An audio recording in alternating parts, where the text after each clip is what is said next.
Solo alternative.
That's actually.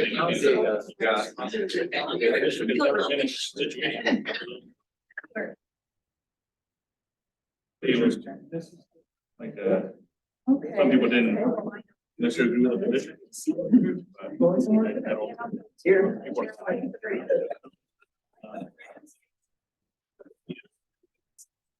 Yeah, I mean, it's just worth every minute, you know. Thank you so much. Yes, it was. It certainly was. You're gonna talk. We're the biggest district. I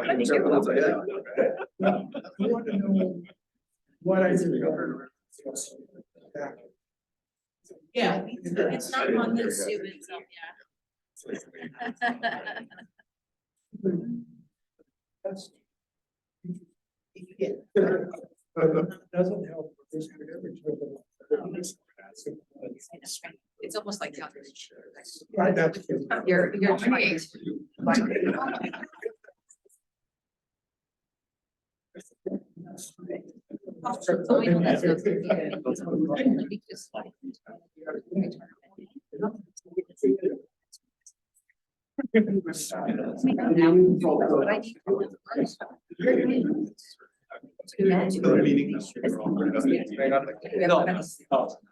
No, trustee. Oh. Hey, look at this. Yeah, it's probably something like this. I may have been. Yeah. We're ready. But I saw your face. But I'm. Yeah, his son, 30 something. Now they.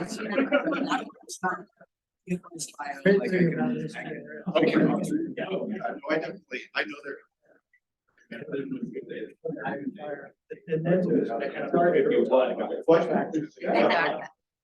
Probably mine are. Yes.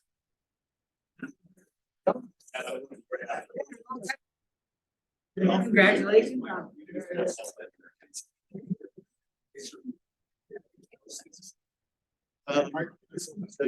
And we can. So Joy.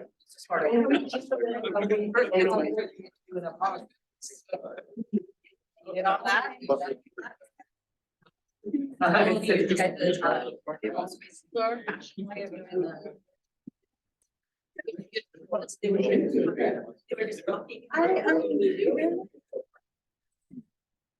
You can get. The house. You can get. Moving on up, revisiting comedy.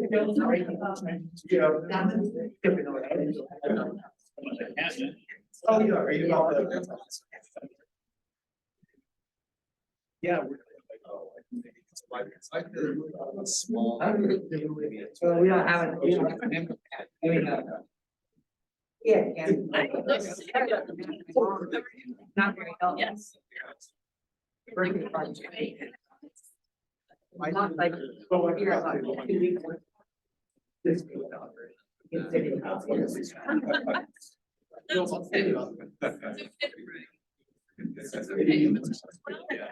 In city. They enjoy the ride. I know.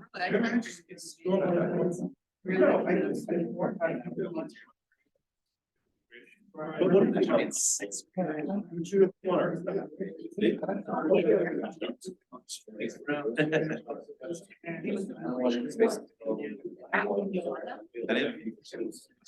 yeah, that would happen. Honey, that,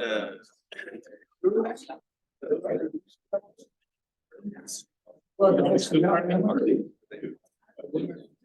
Oh, you mean? oh, okay, how are you? Nice to see you. Nice to see you. I'm doing well. Oh, yeah. How's the My conference? first job at college. Is that a good sense? Good.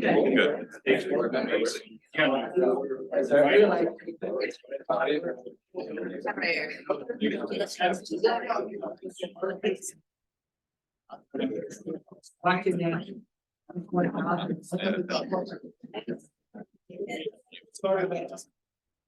Yeah.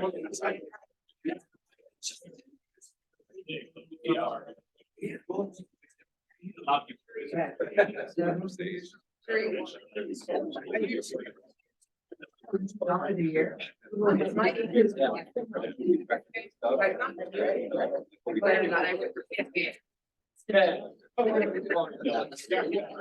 Oh, okay.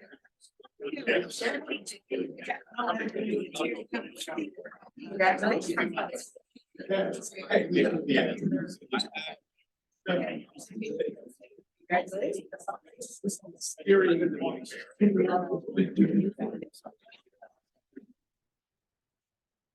My area, you know.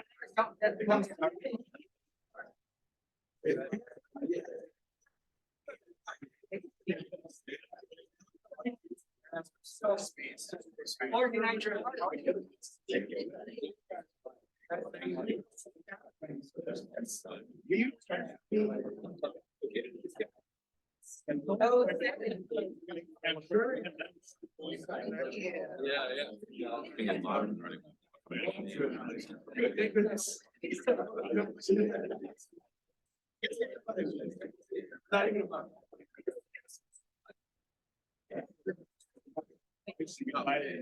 But I don't know. Look what that's. Yeah, it's used. I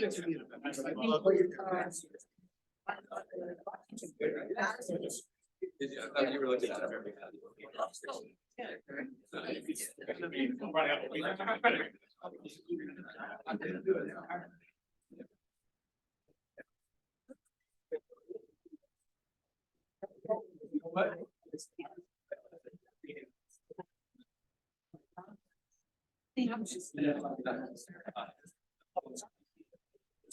Got an English survey, John.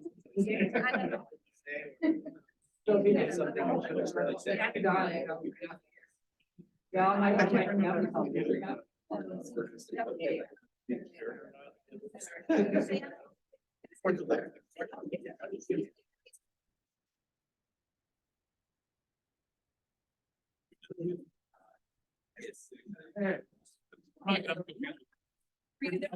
Three of them? Probably. Okay. Open glasses. Yeah, wow.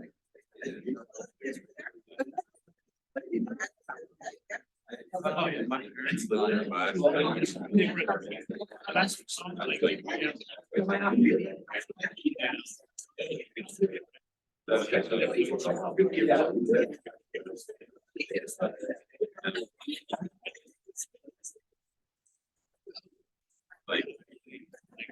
You know, I can see you still here.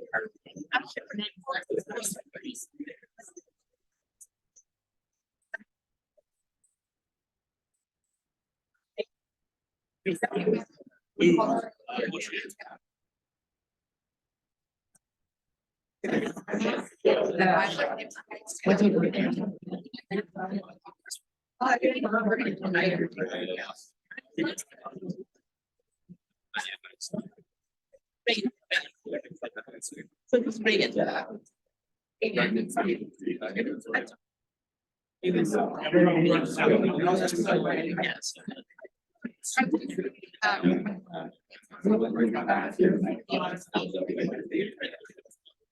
Yes.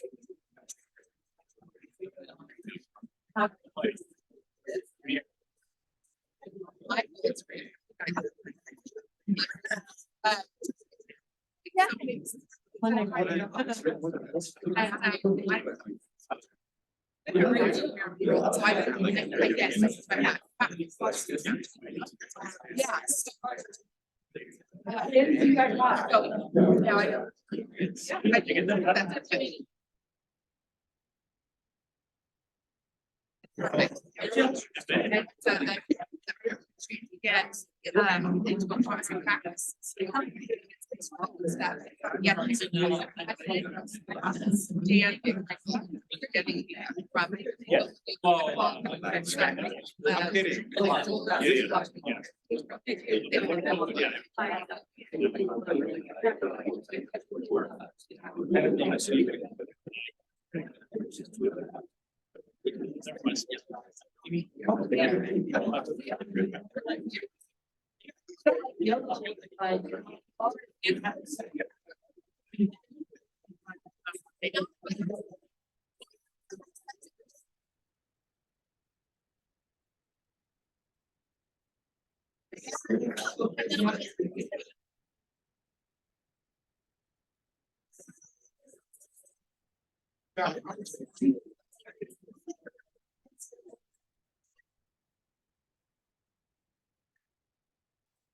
Yeah.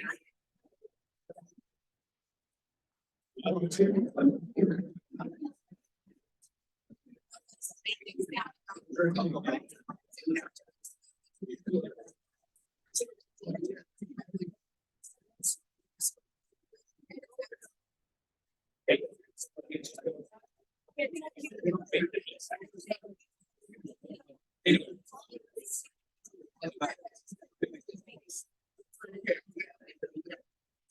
They are. You're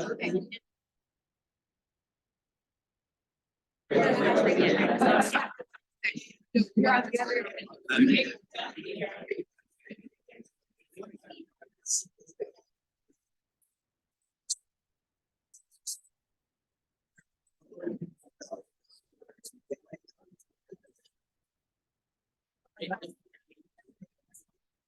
I know.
I know.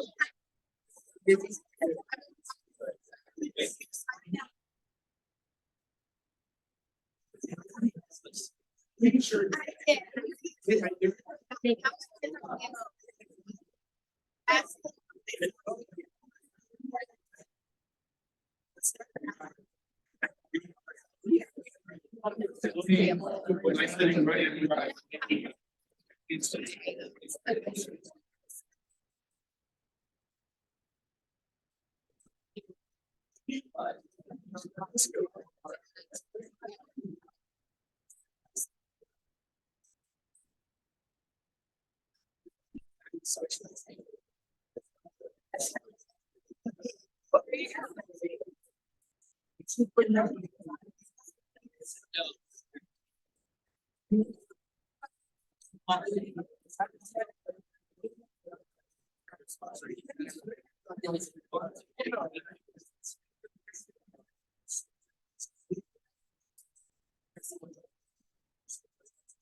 Yes. Yes.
White snakes.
Yes.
At my goal. Yeah, that's.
Oh, okay. Yeah, it's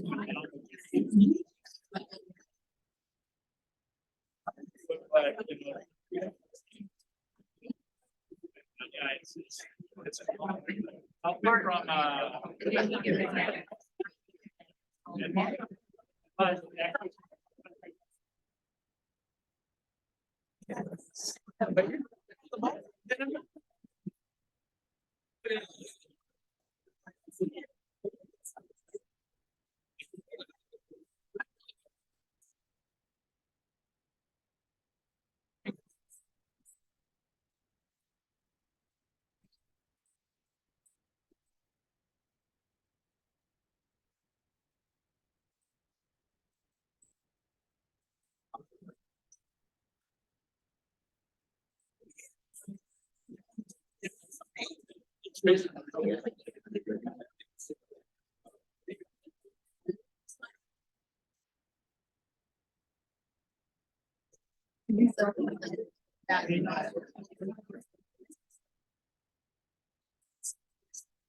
pick from If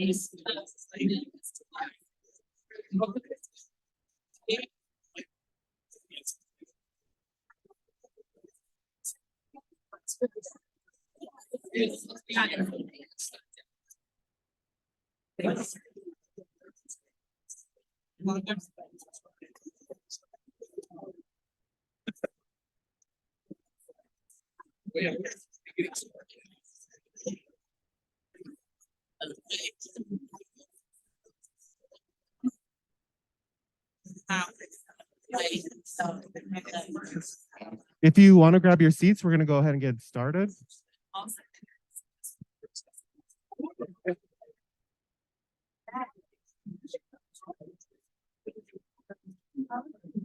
Good morning, everyone. Let's try that one more time. Good morning. It's great to see everyone this morning. I'm so glad the weather cooperated with us. This is the first time that we're in person for this event in 3 years. And so just really glad to be here. Glad to have had the opportunity to network and to make connections this morning. As we welcome you to our event, I want to more fully welcome you into the room with maybe a for sure for us, a non-traditional greeting. I've been reading read a book recently titled The Art of Gathering, How We Meet and Why It Matters, right? And so one of the pieces that I learned from the book is a greeting that takes place in another culture. And I'm going to share it with you, and I'm going to ask that you participate alongside me in that. And it really centers the reason why we're here this morning. So the Maasai culture in West Africa, they, rather than asking how you are doing, they ask, and how are the children? And the response is, all the children are well. So I'm going to ask you all, and how are the children? Ask your neighbor.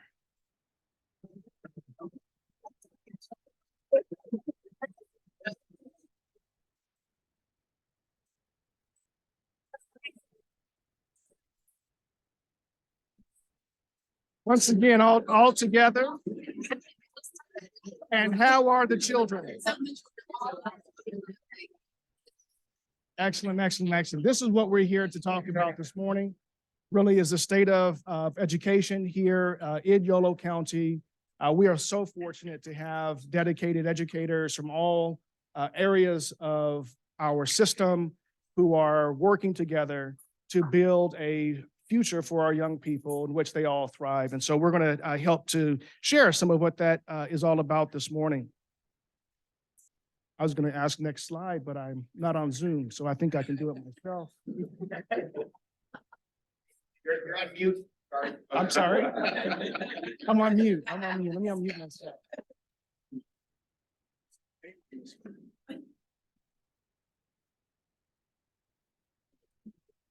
Next slide. All right. Our agenda for this morning, it may look overwhelming, but really the main event that we're here for really is to hear from our district superintendents around their programming for their schools. We are very fortunate that we'll have a welcome with Representative Mike Thompson to kick us off, and then we'll wrap up this morning's session. All right, I think I'm going to have, oh, there we go. To begin, I would like to invite my board president, Dr. Tico Zendejas, also to welcome you to our event. Dr. Zendejas.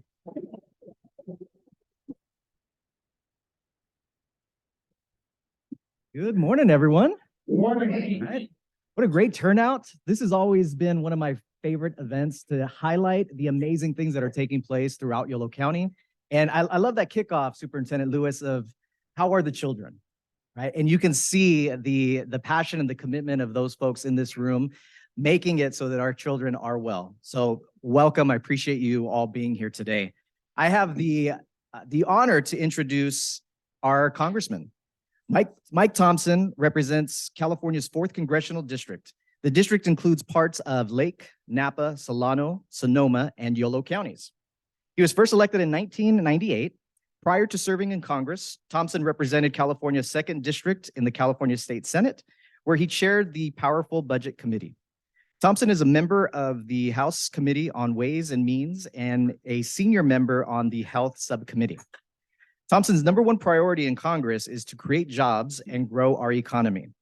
He has co-authored numerous pieces of legislation to improve our nation's infrastructure, to boost our renewable energy economy, and better our educational system. He is married to Janet Thompson. They have 2 sons, a firefighter and a deputy sheriff, and 3 wonderful granddaughters. Y'all can help me welcome our Congressman, Mike Thompson.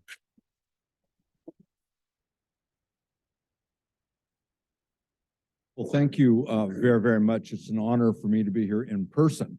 I was with you last year on Zoom, and today in person is fantastic. Garth, thank you. And thanks a lot. When you said that we were going to do something that the Messiah do, I'm glad it wasn't run 100 miles to track a wounded antelope. Just reciting the lines were much better. And I got to tell you, I'm not quite certain what it is you're looking for me to do today, because when I was asked to be here, I was asked to make a couple of remarks welcoming all of you. And that's what I came prepared to do. But 2 people, when I came in, said, oh, I hear you're going to be our keynote speaker. So I can either do the brief welcome, or I can do about 45 minutes on the 2nd law of thermodynamics. I'll let you guys decide. Wrong answer. No, but thank you all very, very much for inviting me. And Garth, thank you for your leadership. You've been fantastic. And every time I see you, you're so enthusiastic, and it really shows, and it ripples down. And thanks for making sure that all of county electeds are here. It's great to see all of you. We're so fortunate in Yolo County to have people in elected office that really care about the entire community and work so hard to make sure that their charge is delivered in a way that really represents the community. So thank you. And to all the educators, thank you. You are my heroes and my heroines. You touch the lives of our most valuable resource. You shape those lives, and what you do in the classroom, and if you're an administrator, what you do for the classroom will ensure our success in the future. So thank you very, very much for that.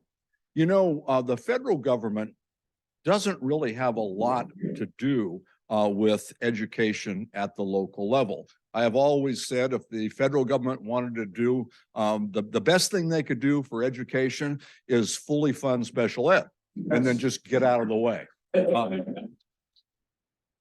And I think that's still true, but we still do have a role, and I think it's important that I mention a couple things. I want to get right from the top, because 2 or 3 people have already asked me about the WEP legislation and the retired teachers. That's really first and foremost on their mind. I am a co-author of that bill.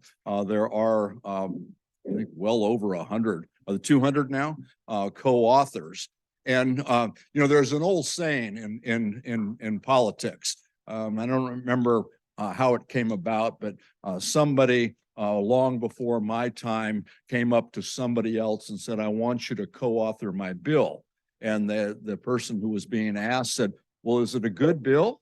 And they said, if it was a good bill, I wouldn't need you to co-author it. But this particular bill is a good bill, and I was very, very proud to co-author that legislation.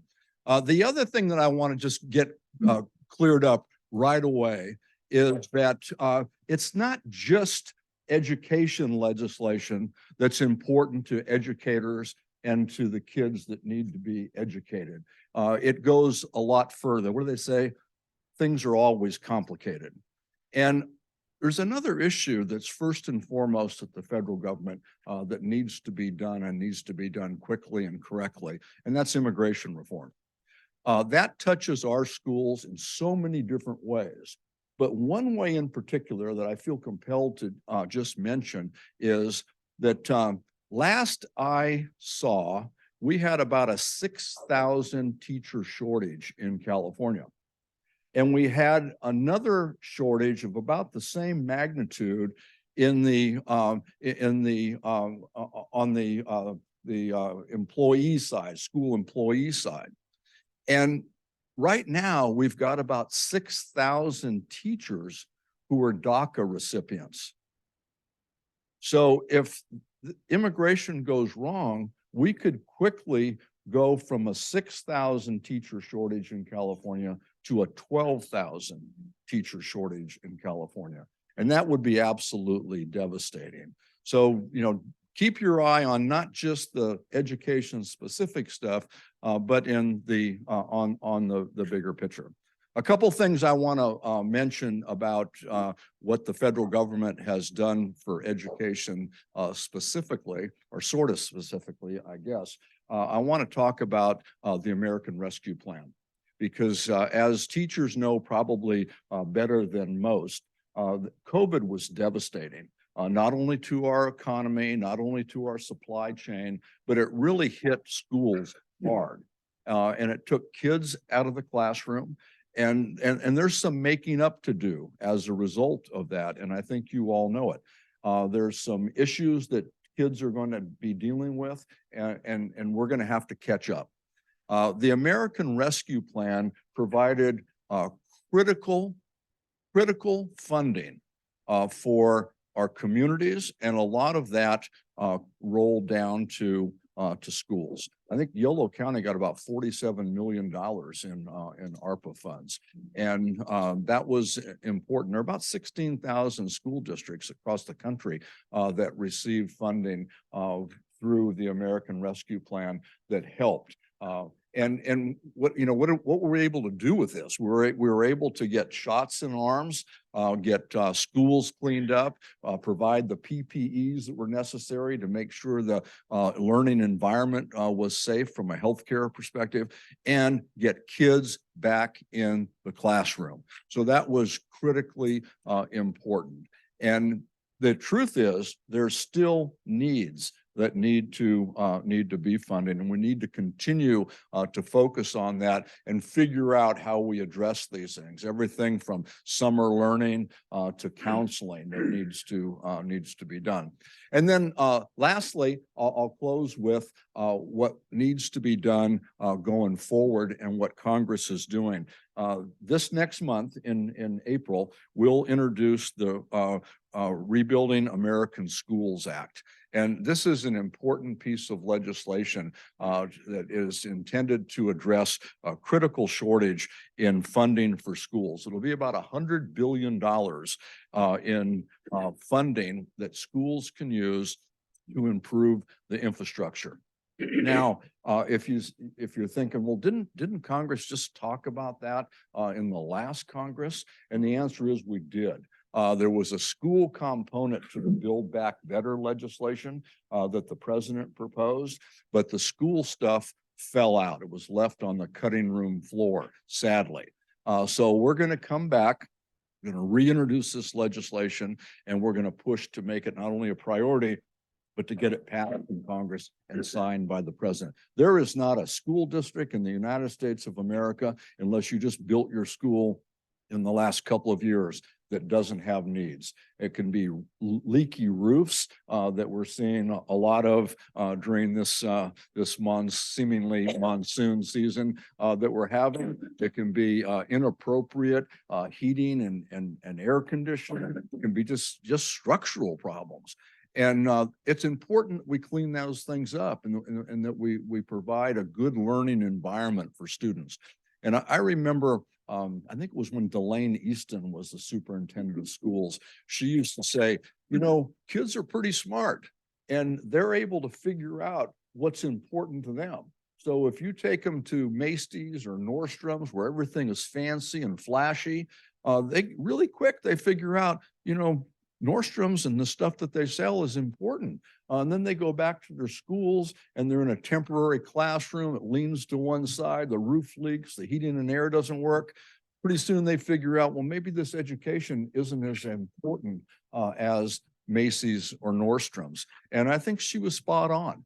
We need to make sure that kids know that education is important. It's important for them. It's important for our communities. And it's incumbent on all of us to make sure we do everything possible to give them the best education the education that they deserve and that they are entitled to.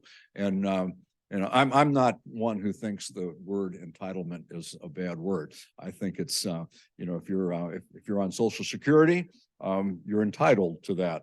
If you're a cop and you get a policeman's retirement or a sheriff's deputy retirement, that's something you're entitled to because you earned it and you worked for it. Kids are entitled to a quality education because they're our future. And the job that we do in the classroom today will determine our success tomorrow. So thank you all very, very much for what you're doing. And if there's anything that I can do to help, you know where to find me. So thanks very much.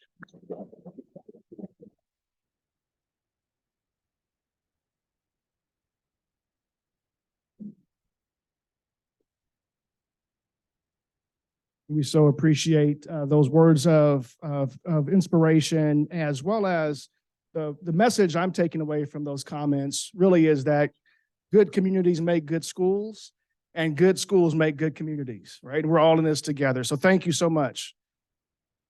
In just a moment, we're going to provide an overview of the educational atmosphere here in Yolo County. Before we do that, we know that this particular event was billed as a elected officials and community leaders event. I'm going to, by way of position and geography, ask our elected officials just to wave. If we name all of you this morning, we'll be here until next March. So we appreciate you all showing up. So if you hold a county-wide seat, or you are a supervisor, county board of supervisors, you can just wave your hand. Thank you for being here. Thank you so much for being here this morning. City council members, thank you so much for being here this morning. Our trustees at the school districts or community college level, thank you so much for being here this morning. Who am I forgetting? We're all good? All right. We want to make sure we recognize all of our electeds. Thank you so much for being here with us. We named our sheriff with our countywide officials. Thank you all so much. This morning, when you hear from our superintendents, you're going to receive an update from them, highlights and priorities for the current school year that we're in. As a reminder, this is the most sort of normal year that we've had in the last 4. Okay, and so I'll say normal-ish. So you're going to receive an update on some of the highlights, some of the wins that have taken place on behalf of children and staff here in Yolo County. You'll also receive an update regarding expanded learning opportunities to assist with some of the disruption that COVID caused, as well as what we're looking forward to in the year to come. We're very excited about that. Before we get into it with our superintendents, I'm going to provide a very quick overview of some of the data. There we go.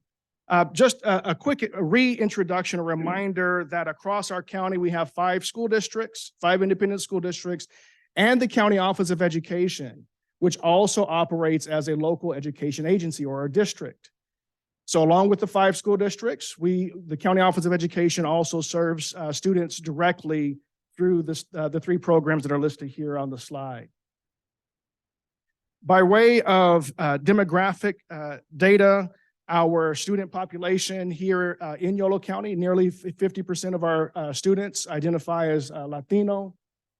We also have the students who are in foster care. I'm just kind of highlighting some of the data that help us understand the ways in which 2 things take place here in terms of education.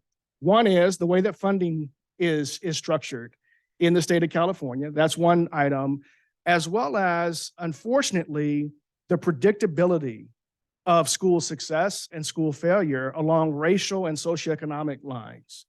And our goal is to make sure that when we ask, how are the children, we're able to state that all of the children are well, right? And so we do recognize that we are very diverse. I think the big takeaway here is that Yolo County is very reflective of the state demographics across the state of California in terms of ethnicity. And we are also in a circumstance in which I will point out the chronic absenteeism rate at 29.7%. It's very concerning for us. We know a lot of that has to do with students needing to quarantine as a result of positive cases or exposure. We know that's a part of it, part of the story. We also recognize another part of the story is us as school officials continuing to do outreach to our families and to our students and continuing to work towards engaging them in the overall educational exercise. What I'll share here that, and I'm rushing because I want to make sure we have enough time for our superintendents. The big takeaway here from this slide really is that we also recognize that we are in a declining enrollment time period. The one exception in the data, if you look at Winters Joint Unified over the last few years, they're actually coming out of the pandemic. There's actually an increase in student enrollment there. By way of funding, there are 3 student groups that drive funding in the state of California. English language learners. This gives on the middle of the top row in Yolo County, 16.6% of our students are designated as English learners. Students who are also designated as qualifying for free and reduced lunch are another student group that help to drive funding for us in the state of California. And 52.4% of our students qualify for free or reduced lunch. Imagine a family of 4, we're thinking about eligibility requirements, a family of 4 that earns around $42,000 a year, right? Those are the students whose families are qualifying for free and reduced lunch. Some of us in this room may be in that same circumstances, and some of us are not. We think about what kinds of decisions that need to be made in a family of 4 operating off of an annual income of $42,000 a year. And then finally, students who are in the foster care system. So we, in the state of California, our local control funding formula has 3 basic, three layers. Our base concentration, our base supplemental and concentration dollars, and our school districts are funded based upon their concentration of students, all students, as well as concentration of students that fall into these 3 categories. Again, foster youth, English learners, and students who qualify for free and reduced lunch. That gives you an overview of our student population here in Yolo County. I realized I left out one group of electeds whose offices are represented here, are statewide leaders. And so I want to recognize that we do have members of Cecilia Aguilar Curry's office who are here with us, and I want to recognize you all for being here, and Bill Dodds as well. Thank you so much. Let's give them a round of applause. They're so polite, so polite. Representative Thompson mentioned the ARP funds that are available or that were made available as a consequence of COVID. And I just want to share very briefly, I'm going to flip through, I'm just going to bring us to our final slides here. I want to recognize the fact that in Yolo County, our Board of Supervisors, all of our city councils, each of our school districts, the County Office of Education have signed on to a single project, funding a single project. It's without precedent. And I think it's without precedent even across the state. As I'm speaking with colleagues about the work that we're doing here in Yolo County, a project that we're calling the Roadmap to the Future for Yolo County children and youth. These are all the partners who are represented in that work, essentially leveraging the one-time dollars that were available for us through the ARP funds to think about a long-term, long-range plan for working on behalf of children, youth, and families, really coordinating our efforts, our resources, our services in a just a much more intentional way. And we're so excited about that. I will go back to sharing that we've held a series of community engagement sessions to support this effort. And we have a second round taking place March 1st through 4th and the 10th. And you'll be receiving invitations to participate in this. When you receive those invitations, we really hope that you would give it strong consideration to attend. The point here being that as we continue to think about the kind of future we envision for our young people, we want to envision a future in which simply being born here in Yolo County becomes an advantage for every child because adults have decided to organize ourselves around their needs. How are the children? All the children are well. With that, it gives me great pleasure to introduce to you our first superintendent to share about the Washington Unified School District. Let's give a big round of applause to Dr. Cheryl Hildreth.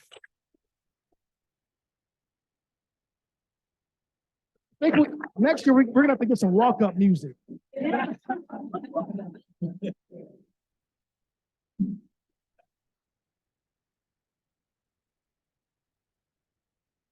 Good morning. Good morning. So happy to be here, and thank you, Garth, for giving us this opportunity. I am the proud superintendent of Washington Unified, and it's really a thrill to be here because I started in January of 2021, right in the middle of lockdown, and I met everyone, including my board, on Zoom.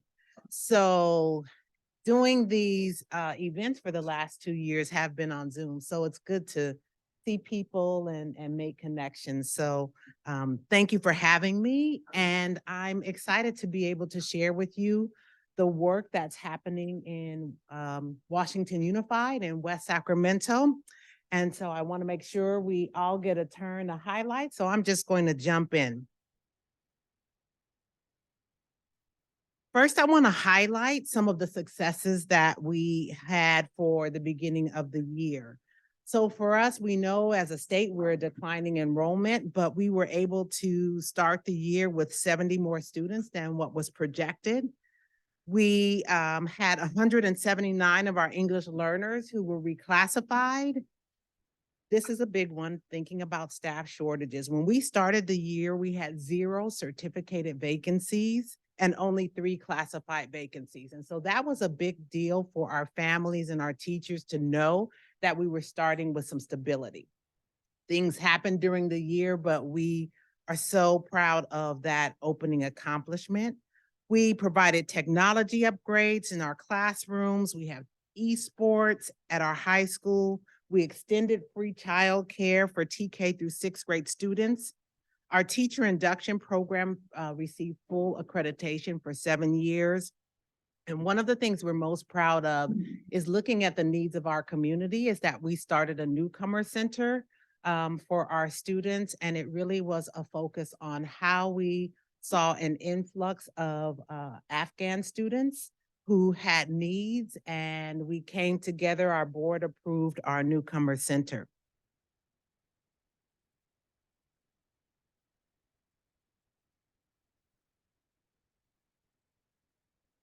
We have a big focus in Washington Unified on equity. And when we think about equity, we understand that we're doing the work for all of the students in our district, but we also recognize that there are some students when we look at our data that have greater needs. And so we just are figuring out ways to prioritize those needs, looking at how we use our resources, our time, and our talent. So we established an all-new Office of Equity, Diversity, and Inclusion to reinforce the core principles of a strategic plan that we worked on last school year.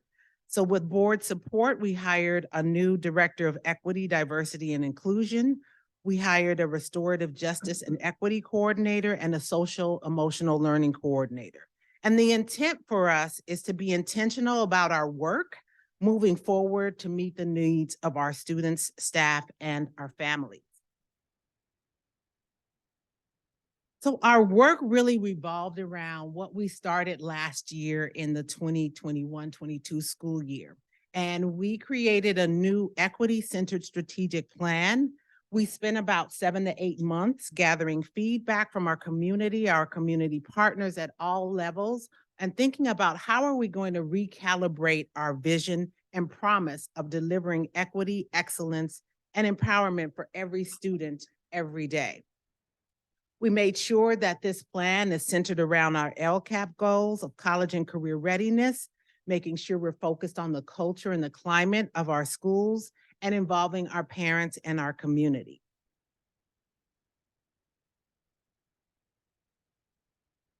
So I want to be sure I can share with you our equity principles, because this was the work really of our board. We went through several study sessions with the board to say, what do we mean when we talk about equity or our values? What would that look like? How do we describe that to our community?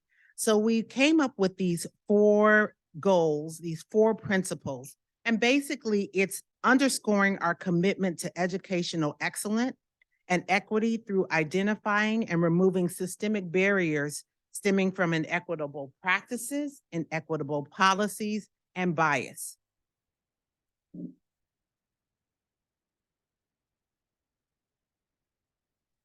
So with our strategic plan, thinking about the students that we serve, we made sure that we're focused on what are the characteristics we want students to have when they leave Washington Unified. And we describe them as what we call our portrait of a graduate. And these are the things that we want to be sure when our students leave our system, we want them to be a person who has character and integrity. And when you look in our strategic plan, which is on our website, it has metrics that describe what a person of character and integrity will display. We want to make sure our students are effective collaborators and communicators, empathetic, ethical, and global citizens. And when I did a conversation with students, I have an advisory at our high schools, and I went over this portrait of a graduate with our students, and I asked them, what do you see that speaks to you the most? And it was empathetic, ethical, global citizens, because one of the metrics we have, a descriptor, is that you have cultural humility and you have empathy for others, and you respect and value the cultures of everyone. So to hear our students, out of all of the descriptors, that was the one that helped us to know that our future is bright. We want them to be able to advocate for their health and their wellness, their mental health needs, and being able to have self-management and self-regulating when they get upset. We want them to be creative, critical thinkers and not believe everything that's told to you. Do a little research yourself. And of course, we want them to be lifelong learners. So we feel that this will represent our 7,423 students. As you can see, we are a very diverse district. So bringing in all of the needs of our students is very important to us.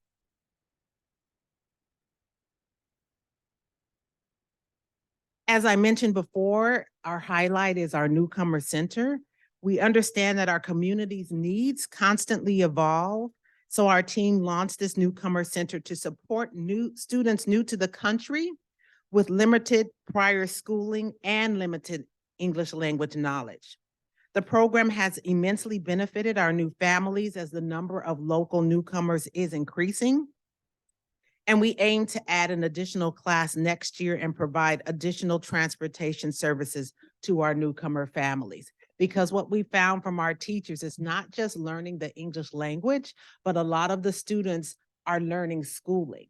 They haven't been in school settings before, so they needed a different type of differentiation, and we're thankful that we're able to provide that.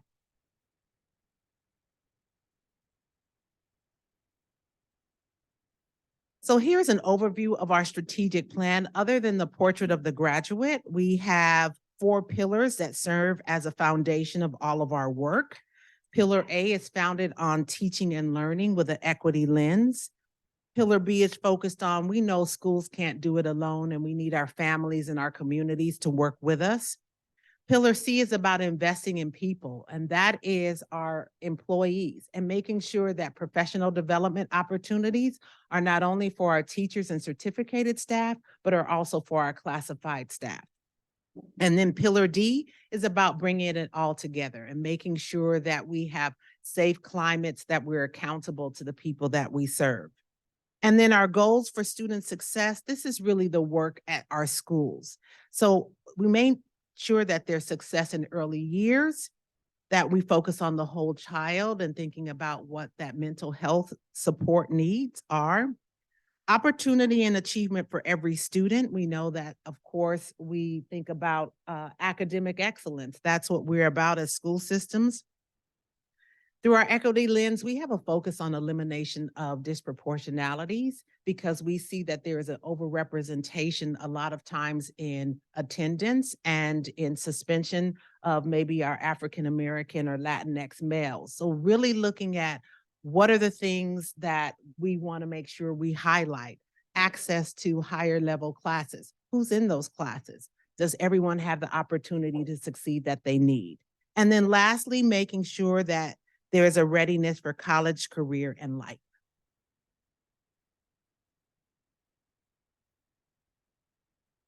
Some of the things we've highlighted and thinking about chronic attendance and just the importance of attendance. I think about attendance and telling students, I rise, I attend, and I matter. And so we have an attendance awareness campaign. We've had campaigns that featured the voices of students and staff and parents, and making sure that we're highlighting why we want you to come to school.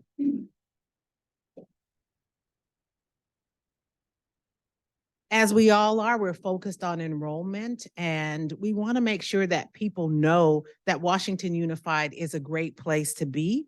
So we've built out a 5-month digital marketing campaign to boost enrollment, elevate the district's identity and reputational awareness. And we did this through the use of graphics, video, and creative online messaging in English and in Spanish.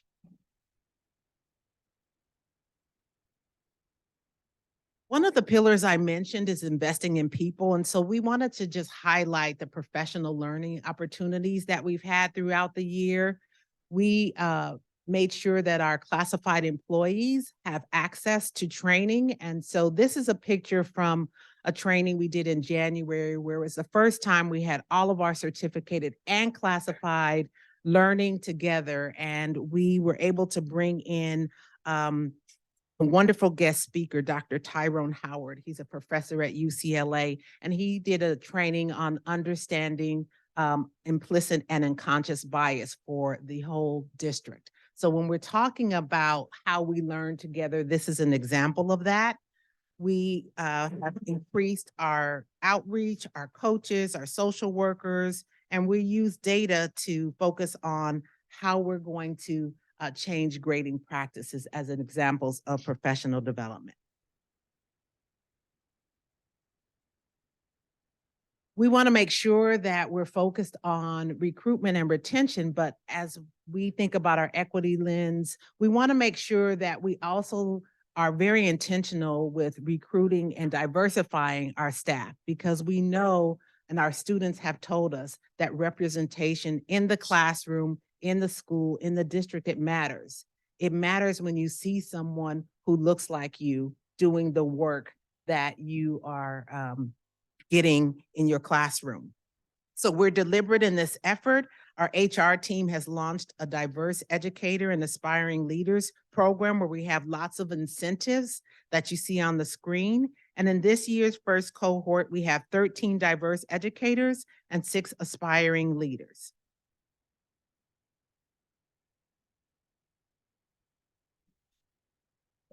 So if that wasn't enough, we are also increasing our scope of services to the broader community. Together with the United Way California Capital Region, WUSD is launching 4 full-service community schools at the start of 23-24. At least we hope. We are turning in an implementation grant today, but we have received a full-service community school grant from the federal government. we were one of only 42 districts across the country to receive a 5-year, $500,000 a year community school grant with United Way. So we're so grateful for their partnership and working with us. So let's look ahead. What we're focused on for next year and thinking about now, even though we're still in 22, 23, is academic acceleration.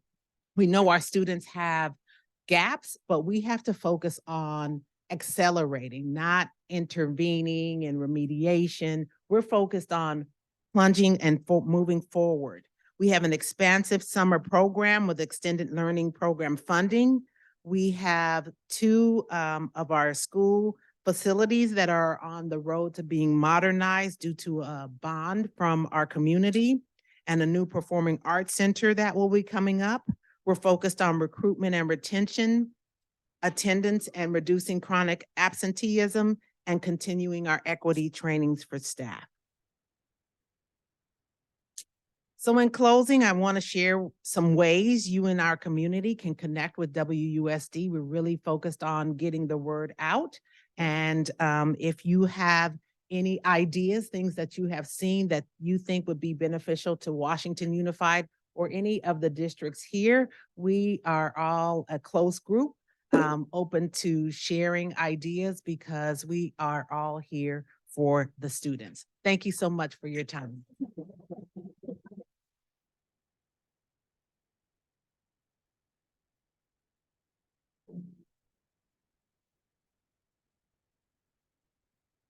Thank you, Dr. Hildreth. And I'm going to introduce to you now our illustrious superintendent from Esparto Unified, Dr. Christina Gonier.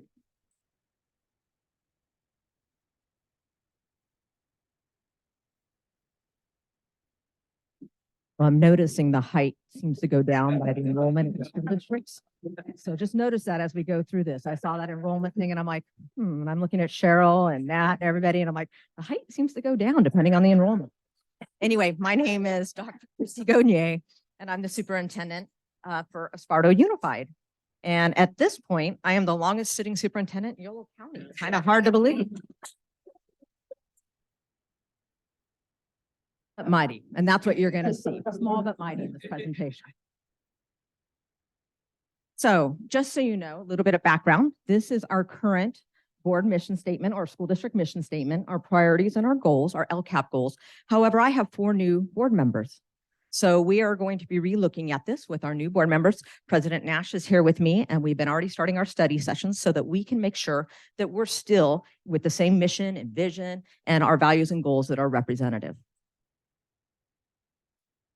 I'm big on words. I think words drive us. I think having very short, powerful messages get across quicker to our community, to our students. So you're not going to see a whole lot of writing. You're going to see a whole lot of graphics because I think pictures tell a story.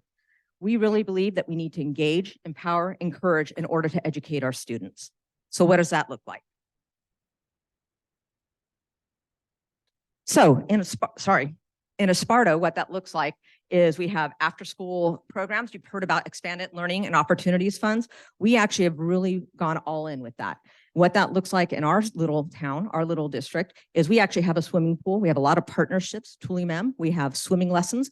We actually have very unique positions. I have a bus driver who's half-time bus driver, half-time swimming instructor, does all the lifeguarding. We get creative in our little neck of the woods. But that shows you what we can do. We didn't say no, we said how. And so that's some of just the different partners. RISE, I know Tico's here. RISE is a huge partner for us. We could not do any of the extended learning opportunities programs without the help of RISE because their employees are the ones who help us operate these programs. We have karate. We actually brought in karate during COVID with one of our 4th grade groups, which is now 5th grade, because their behavior was so out of control. We decided teaching self-discipline through a different way, right? Through doing martial arts. And we have seen such a decrease in their behaviors, which is again is increasing attendance, which is increasing learning. So now we do it across the whole district. So we have kids, and again, you guys know where Esparto is, or if you don't, we're pretty far away from, for many of our parents don't have the opportunity to get their students into these types of programs. I was lucky, my kids were lucky that I was able to do that. So to be able to provide this for our community is huge. Other ways you're hearing about community schools. We also did receive a community schools grant. We were also able to hire some additional staff, and we've already began implementing within our community schools. We're also turning in our next implementation grant today, if you don't see the stress on all of our faces, because it's these extra dollars that allow us to keep these programs operating. So we've actually been able to do some key stakeholder engagement, which has not necessarily happened in the past out in Esparto. And we were able to get lots of parent, student, a lot of voice out there to find out what is it they feel that we need to be focusing on, not us telling them this is what you need to be focused on, them telling us what we need to be focused on so that we're providing what works best for them. Other ways we engage, we have a very vibrant FFA program. We have student leadership. We get so many grants, which is awesome. We have a vet science class where you can see the egg incubation. We have all kinds of, we have this animatage table that's huge that gives all the skeletal, muscular, everything of animals and humans for our kids to be able to learn off of. That's all grant funding. You can see we have history fair. We have had to put the teacher fundraiser. People are like, what in the world? Kids pay $1 to put a piece of tape on the teacher to stick the teacher to the wall. Middle school, those of you who have ever done middle school, this is not unusual. We actually got a grant for a food truck trailer. And so we actually have a food trailer, and there the teachers are actually providing tacos for all the students who made honor roll at the high school. So again, utilizing a lot of the things that we currently have to help recognize our kids. And then we also had our very first career day in a long time because of COVID. And we actually had, I can't remember his name, he's an astronaut out of UCD. And he came and was our guest keynote speaker for our students. Talk about engaging, talk about finding kids where they're at. Athletics, I'm not going to go into it. You guys know most of the schools all offer athletics, middle school, high school, but this year we started video streaming, and we've actually started a broadcasting after school program. So our kids are learning to be broadcasting. My husband volunteers because he used to do voiceovers and was on the radio. So we're teaching broadcasting, filming, how this all works, which is, to me, these are real life things at events they're already currently at, and more people get to see. I know President Nash has said multiple times, I got to go to that soccer game. I couldn't go out, but I got to watch it. I got to watch the playoffs. And so very exciting opportunities for our students. So our focus for 23-24 is to increase our outreach events to find our parents where they're at, going to the soccer field. Where are our parents? How do we get them more engaged? We are 80% free and reduced. You saw a different statistic up there across the county. We're 80%. That's a significant number of our population that when it comes to meals and everything, that impact, getting early education. We're going to bring in this program called HIPPY. I know it's the acronym, but to get out and where are our kids? Why are they not in preschool? Why are they not enrolled? Where are they at? Because they get to us. By the time they get to us, they haven't learned to read. They haven't had any introduction. So how do we help educate our parents in order to educate our entire community?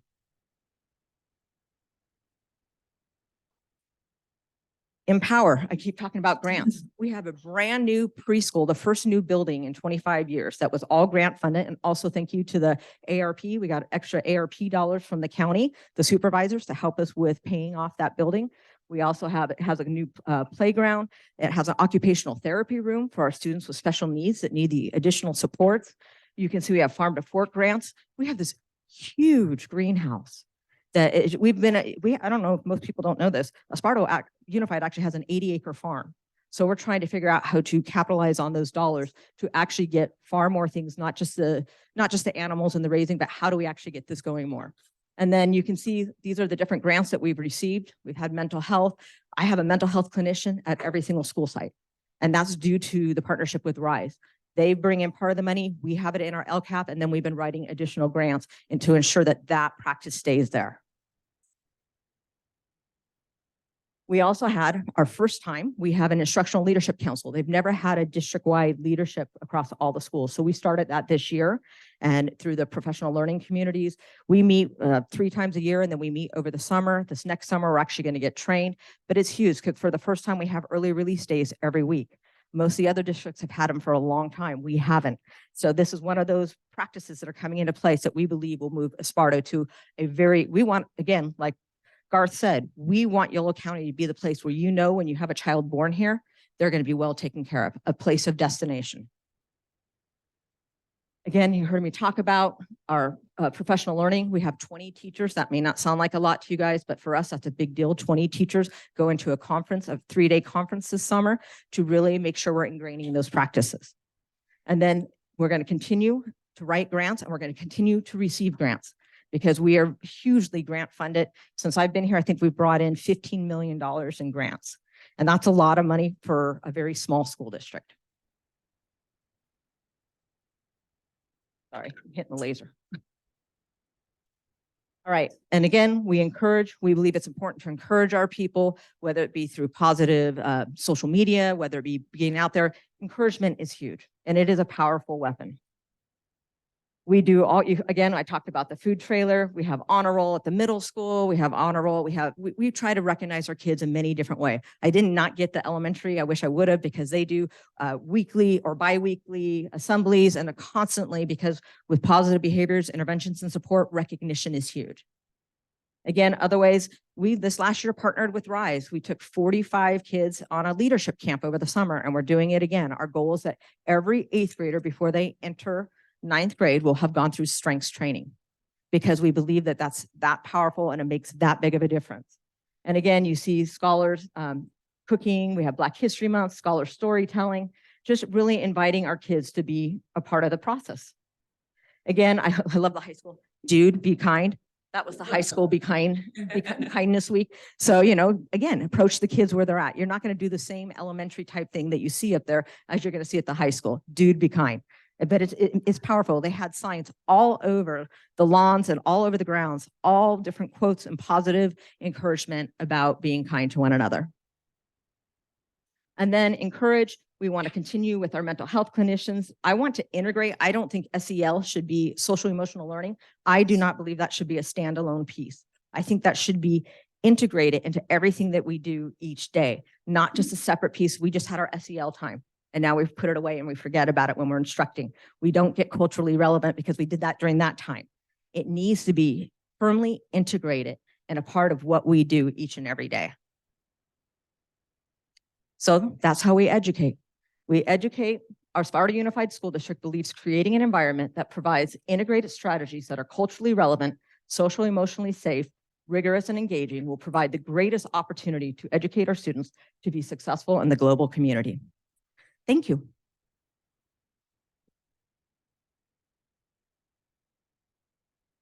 Thank you, Dr. Gournier. We went from our tallest. Now we're going from our most veteran, to our newest. If you can help welcome Dr. Roddy Boonchoy from the Winter Joint School. Good morning. Happy first day of spring. That is today. Quick question. How are your children? Our children are well, and we have a lot to do. So I'm from Winters Joint Unified School District, the other of the small but mighty districts on the western flank of Yolo County, and I am the shortest serving superintendent in the county. But I also believe that Winters Joint Unified is the flagship of Yolo County. Yeah. All right, my name is Roddy Boonchoy and I am new. I'm 15 weeks on the job, but I'm not new to the area. I live outside of Winters, out in the country, but grew up professionally in Davis, where I served as a teacher, a principal, associate superintendent, and just picked up this position just a few months ago. So I've been working with a lot of folks in this room and know the community pretty well. Some quick stats on the district. We are the second largest employer in Winters. Anyone know the first? Mariani. There you go, Mariani. We have about 216 staff members, and the most important staff member in our district happens to be here today. She is the superintendent assistant, and her name is Anyeta Kelly. And we have 5 trustees, one with us here, Trustee Everardo Zaragoza. Thanks for being here, Everardo. So we have about 1,560 students, and we are one of the few districts in the state of California that's actually growing. Those of you that have been to Winters have seen a lot of development on the north side of town, so we are anticipating a significant boost in our enrollment over the next 10 years or so. 2 out of 3 of our students are in our unduplicated count, meaning our English learners live in families that live in poverty or foster youth.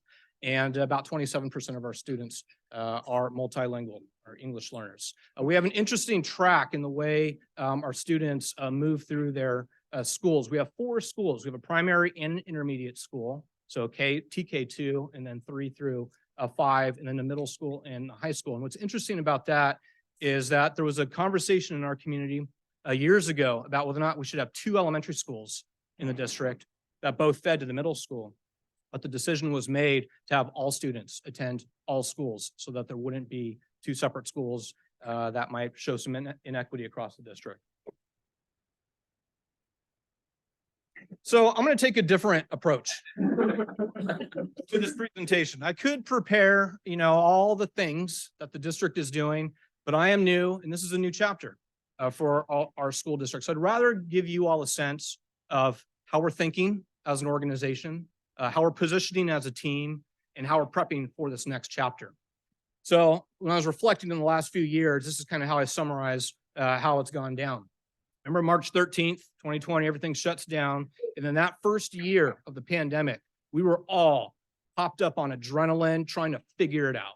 Distance learning, Zoom, all the things. And our teachers and our educators and our leaders and our families and our community, we're all just trying to figure it out, coming together and spending a lot of energy. And we made it work. We had to.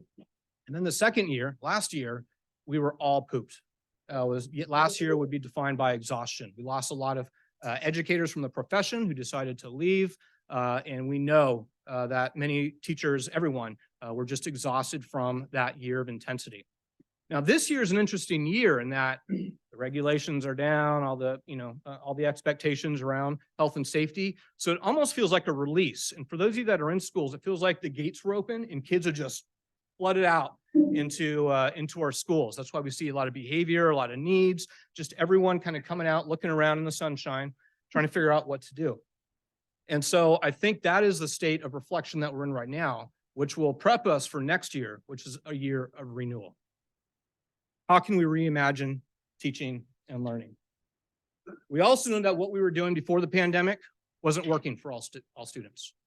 There was disproportionality in our district, in your districts, in every district around the state and the country, by race, by income, by ability, by language. And then one of my mantras is every system is perfectly designed to get the results it gets. Nothing is wrong with our school districts with a disproportionality. It's designed to do that.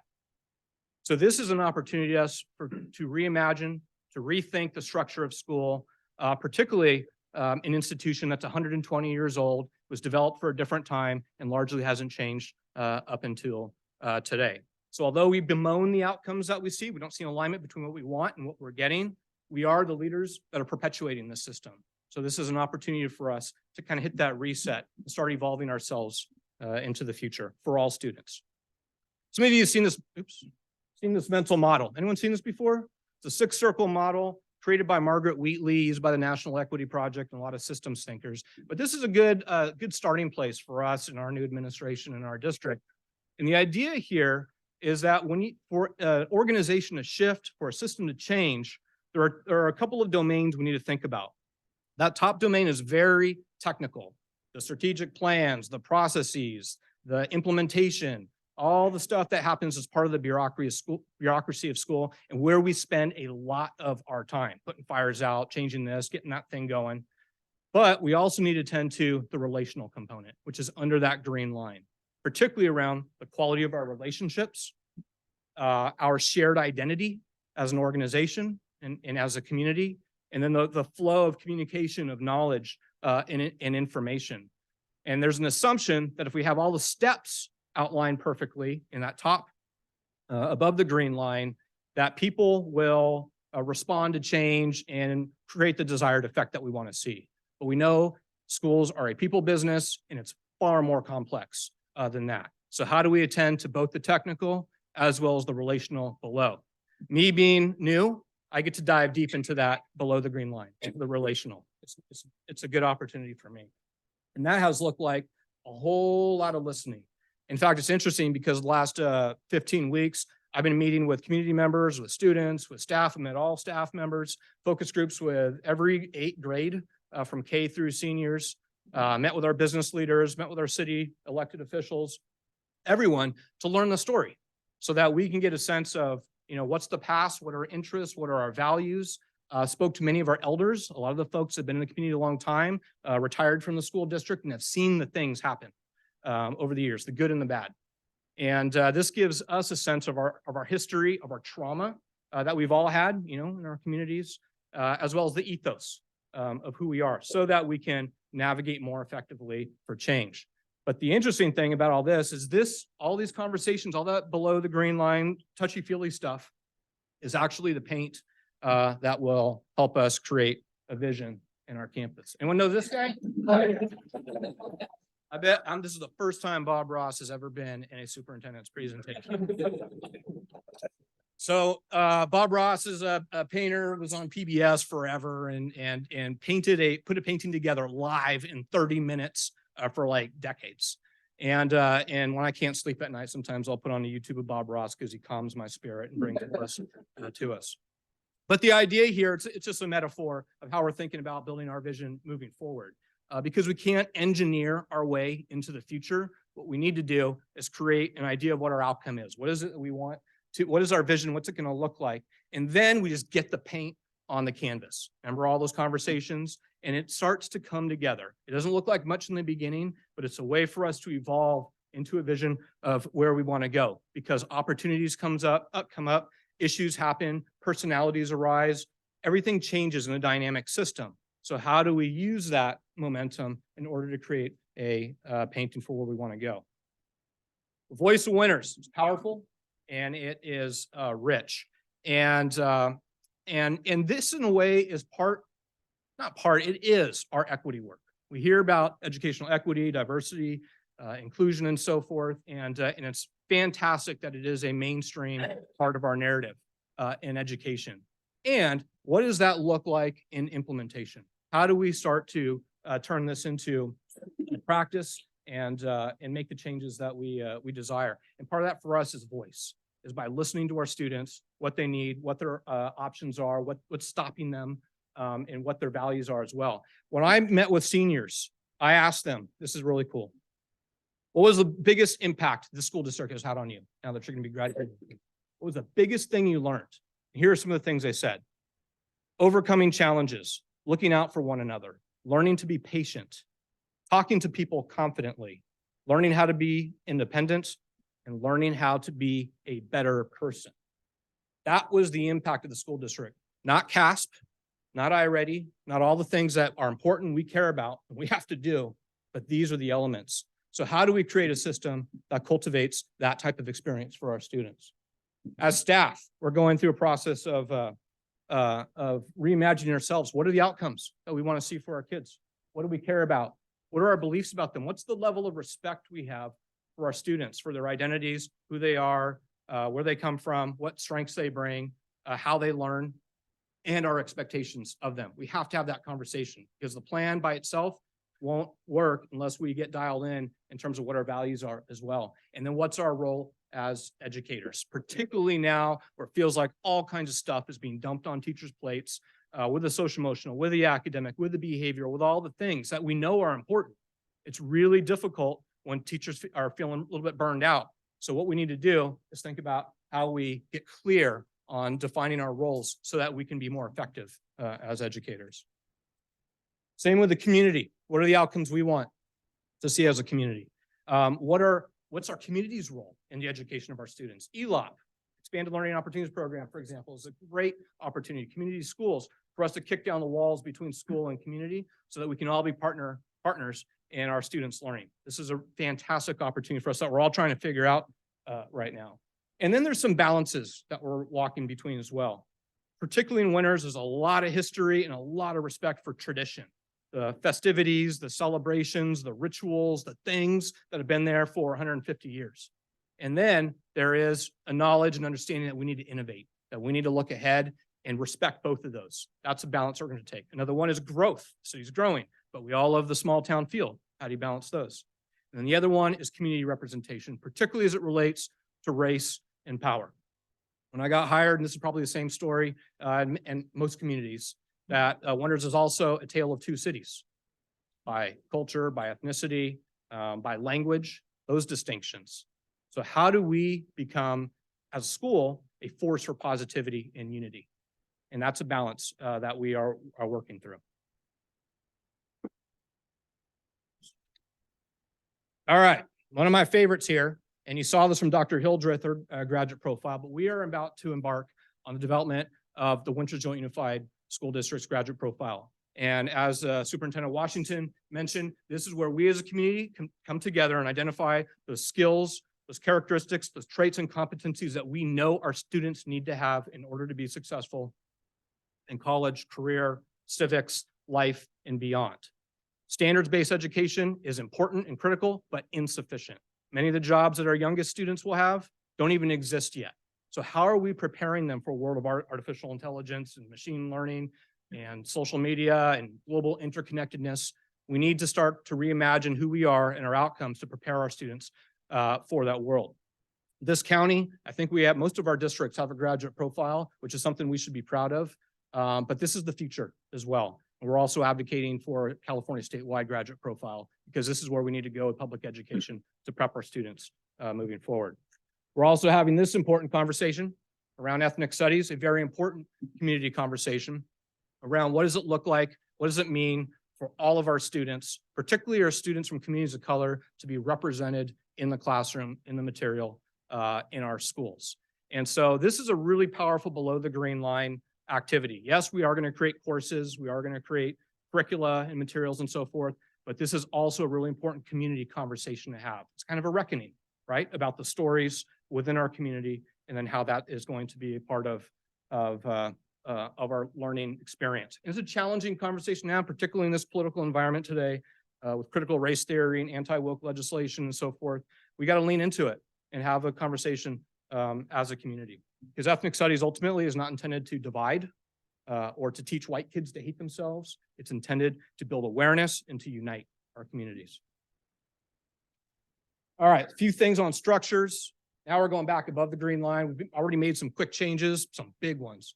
Our high school bell schedule, we've just last week approved an eight period bell schedule block. So you got 4 periods a day, every other day, so that we can have depth of learning, longer times, to build relationships with students, to dig into the material, to provide opportunities for projects for our senior capstones, a really powerful opportunity structurally to get to meaningful learning. We also have expanded our PLC time for teachers, not only on early releases every week, but 18 Fridays over the entire year. We have opportunities for teachers to come together, collaborate, dig into the data, do their cycles of inquiry, MTSS, RTI, whatever you want to call it. We're digging into the data and responding to that. And then we're also interrupting some programs that have been holding some of our students back and revising them, particularly the relocation of some programs back to our high school. And we're developing our leaders. One thing we got to do, all of us, is with the dearth of educators and leaders in our world right now, we have to build our own, grow our own, all the way to our students. How do we get our students in a pipeline to work for us ultimately? And then this is an important piece around, well, how do we roll this out so that it makes sense and still doesn't feel like we're piling on teachers' plates? Because we need to simplify and build coherence. And the way we're thinking about it is we get clear on our mission, which is what we're going to be doing in the summer, a little bit of strategic remissioning. And then we get clear on our goals from our LCAP and then our strategy of our how, which would be through multi-tiered systems of support. But right now, folks are working really hard and just spending a lot of energy. And what we need to do to build coherence as a district is get folks spending that energy so that we're rowing in the same direction so that we can make some more progress. Some strategic programs, you've heard a lot of these, the expanded learning opportunity. We have a dual language immersion program that's being rolled out starting next year. Our CTE is hopping. Our ag program is phenomenal. And we're also, like I said, bringing in ethnic studies and introducing restorative practices in a really powerful way, particularly as we see discipline and behavior as a thing that's happening. How can we turn this as an opportunity to help in a positive way, help our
And Bob Ross could not have painted a better picture of what we want from our students. This is our graduate profile and really the outcomes we are hoping to see in our students as they leave our organization. I think one of our primary challenges here over the next several years is really to figure out how to teach and measure these outcomes so that we can be sure that our students are learning them and have competency there. In the spirit of reimagining, in order to reimagine, you have to take stock of what is. And one of the areas you heard Congressman Thompson talk about special education, we all know the challenges around special education. And last year, we initiated a study with WestEd. And really the purpose was to find out what we were doing well and what could be improved. We interviewed hundreds of teachers, parents, students across the district, did an in-depth study and came up with really 5 big themes, which are mentioned here. And really the goal here is to integrate this work into our larger strategic plan so that special education and general education programming aren't separate things, right? Because we know that all students are general education students first, and embodying that philosophy of inclusion is really an important cornerstone of that work. And speaking of inclusion, one of the things that's really important to me and all of the citizens of Davis is inclusion. And really this is sort of, as Roddy would say, below the green line work. Really the idea here is to create a sense of belonging for all of our students and staff that is grounded in safety, but also understanding. And some of the work that's happening around this, around inclusion is a model that I'm really excited about. And this is sort of taking family and community partnerships to a new level. One of the things that as educational agencies we have not done particularly well is we've built systems and expected families and communities to interface with us instead of meeting them where they are and entering into a conversation about what's going on in our families' worlds. And so we really are working to build systems of support to connect differently with families, and really proud of our work, particularly around this district-wide coordination of interpretation and translation services. That's actually converted into a role called we've got a coordinator of language justice and family partnerships. And we expect to hire another one of those in this next year. But the whole idea is that we are looking to create a language connection and also make that a family connection as well. And on the building side of the equation in Davis Joint Unified, if you've been through town, we have built a lot of stuff in the last few years and more to be built. Very thankful to our Davis taxpayers who passed $150 million facilities bond. And since that was passed in 2018, we have constructed about $85 million worth of projects. We were very fortunate to take advantage of the crazy economic times during the pandemic.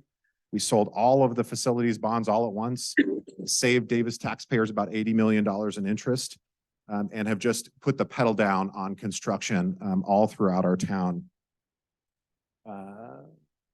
So things that have been constructed so far: a beautiful new science facility at Emerson Da Vinci Junior High School, 5 multi-purpose rooms, all of which are independent of the electrical grid. So when there's an emergency, either on campus or in town, they can serve as emergency shelters. And also you'll see in there a early learning center for our youngest learners at Korematsu Elementary. All of these projects were brought in on time and under budget, which is remarkable. And there's a lot more to come. We're about a little less than halfway through our expected revenue sources. And for those of you that have been by Davis Senior High School anytime in the near future, we'll see lots of construction continuing. We've got 3 really amazing CTE pathways being constructed over at Davis Senior High School. Ag and auto were already existing, but improvements to those facilities, but a creation of a CTE pathway around robotics and facilities to match.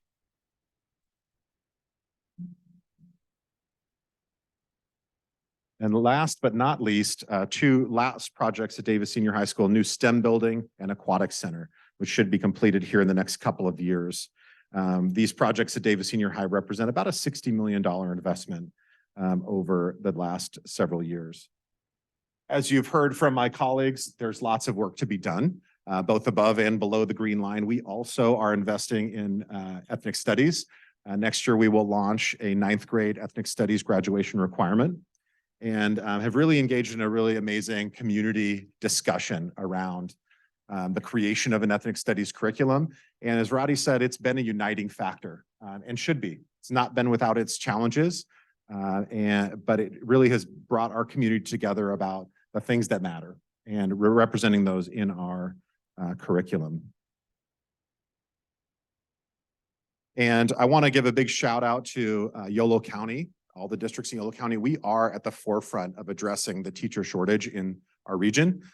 For those of you that don't know, we have many projects here in Yolo County that only exist here. We've got a Yolo County teacher residency in partnership with Sac State that involves all the districts and the County Office of Ed, pipelining teachers into special education. We have a Yolo teacher intern program, which was created by all of the Yolo County districts. And it creates, puts out teachers in multiple subject and special education.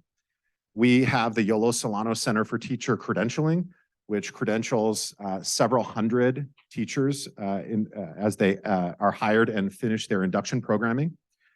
Also through that program, we run the Local Solutions Grant and Classified Employee to Teacher Grant.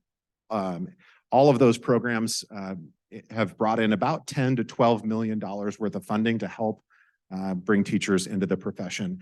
And one of the things that has sprung out of the Yolo teacher residency is the Sacramento Metropolitan Teacher Residency Program, which is starting this spring and involves most of the major districts in Sacramento, Elk Grove, Twin Rivers, Sac City, and all the districts in Yolo County. We've really been the genesis in Yolo County for moving this work forward. So really proud of the work we've done. And as we all know, there's a lot more to do. And finally, you've heard me say it before, but really just a big thank you to all of our partners, not only here at Yolo County, between our Yolo County districts, but also all the community partners that are in the room. Really, you are the ones that are going to help us make our way into the future. So big thank you. And let me hand it over to Superintendent of Woodland Joint Unified, Elodia Lampkin.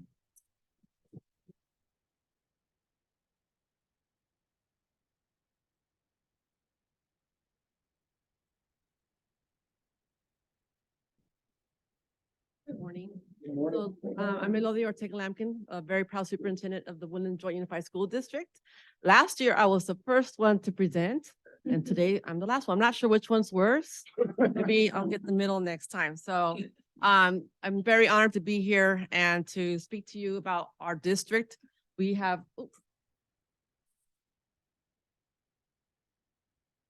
okay, we have 9,600 students. A huge population of our students are Latino students. Then we have our white population, and then we do have a lot of East Indian families. And then we have a little sprinkling of little flavors of many other cultures represented in the Woodland Joint Unified School District. We have 12 elementary schools. We have two comprehensive high schools, 2 middle schools, and 1 comprehensive high school. I'm very proud to say we also have adult education. So our mission is to prepare and empower students for a future of endless possibilities. And our vision is to do that through excellence in student achievement, communication, and facilities and operations. So last year, it was my first year, and I spoke to you through Zoom, and I was still the interim. So I'm close to 1 year now. And so I just want to tell you about some highlights on my starting off my first year. It was very important for me to get out and about and do meets and greets with our community and for them to know who their superintendent was. And I was very proud and I wanted to make sure that our families knew that I got introduced to Woodland working in the fields. And I also became I started my career in Woodland in education as a paraeducator, and then have been worked myself up to a teacher and director, and now I'm proud to say I'm the superintendent. So it was very important for me for our families to know the roots I had here in Woodland And so they can see me and understand where I was coming from. So I did a lot of meet and greets and heard from folks about their dreams and hopes for their children.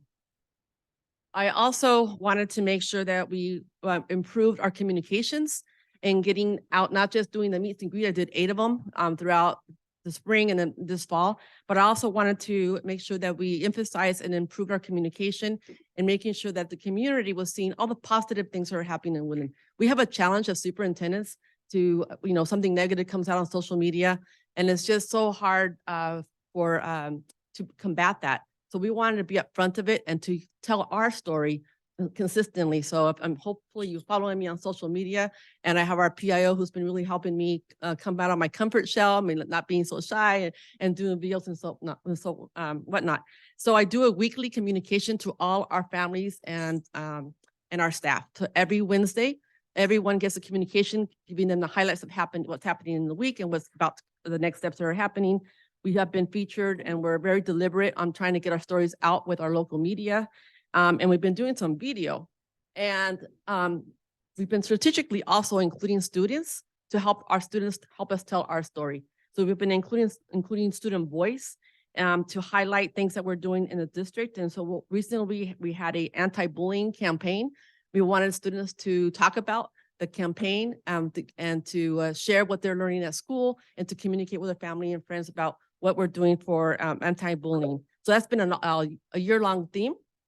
We've also recently have been launching a student attendance campaign with, making sure that we just got out of COVID and we were kind of, this has been a year where we are trying to wheeze back into normalcy, whatever that is, because it's not the same. So students are coming with different needs and anxiety and trying to come back into in-person. Some students missed out 2 years of normal schooling. So we want to encourage and promote attendance.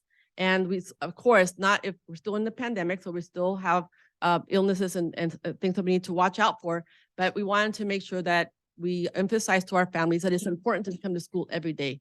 And our campaign slogan is every day counts, because every day counts. We need you at school.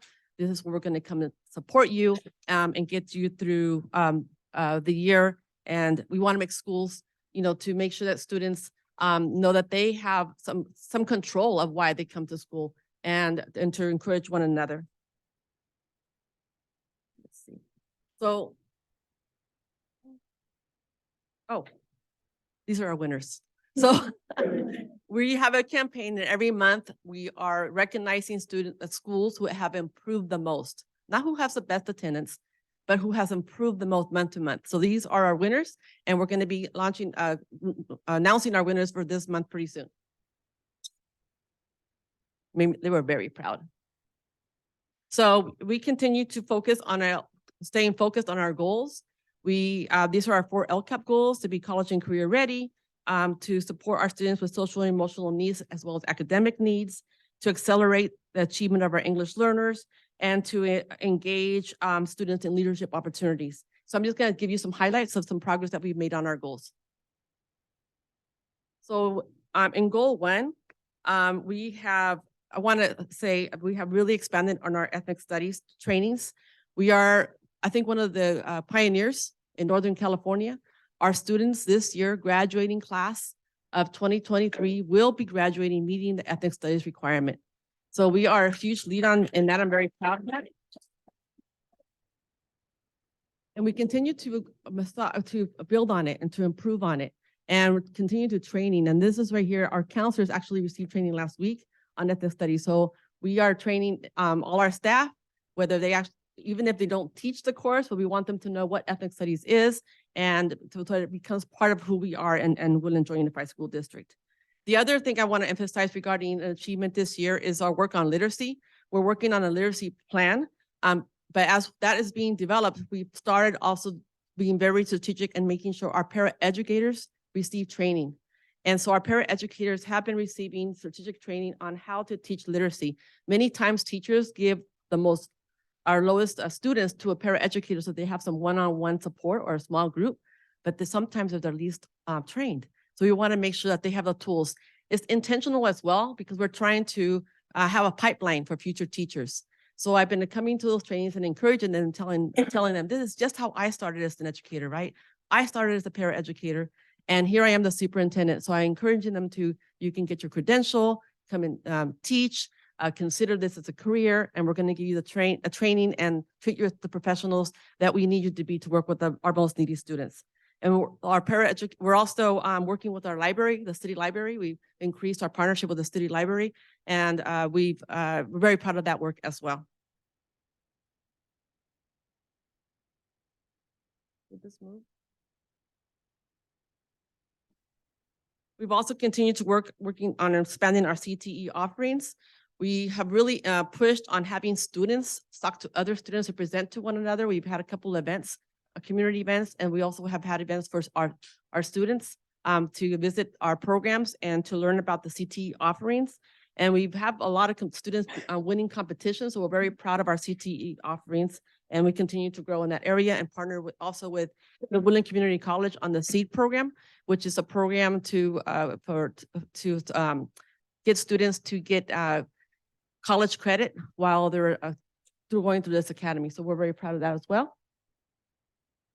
And like many of you have been hearing today, we also have a graduate profile, and we are working on expanding the work on that graduate profile. Right now we have committees, and we hope to have soon also metrics to determine some of the characteristics on our graduate profile. In goal 2, we have these are our folks that are really helping our students get the supports that they need with social emotional learning.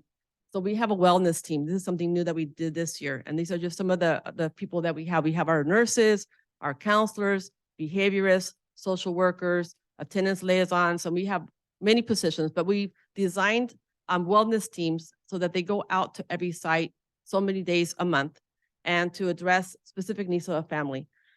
We do have families who have needs that as a school system, as a district, we don't have the tools to support. So we're being very strategic on helping some of those hard cases and doing some case management and bringing all those folks together as a team to work on supporting those families and then provide support and do outreach for services. And our behaviorists have been amazing as well, because as you heard earlier from some of my colleagues, that students have come with additional needs and behavior needs. So our behaviorists have been a huge support this year in supporting our teachers on how to support students with behavior and helping families as well. We also have CAFE specialists. The CAFE specialists have been outstanding support for our families. They're like a community liaison, but more. So they've also have been receiving lots of training, and they continue to be a huge part of our district and supporting our families. We are expanded our after school programs. We're calling it Expanded Minds. All our students between TK, 6th grade, all can attend our after school programs. One thing special about our after school program is that we're actually hiring high school students as well. So we have about, I believe, over 18 high school students that are actually working in our after school programs. Again, another potential pipeline opportunity. Hopefully they fall in love working with kids. Hopefully they want to keep back here in Woodland and support them. So they're also receiving training on as young first-time employees being their first job, right? So they're getting them to do training like how to come on time, how to dress, how to interact with one another, those things that may not come naturally.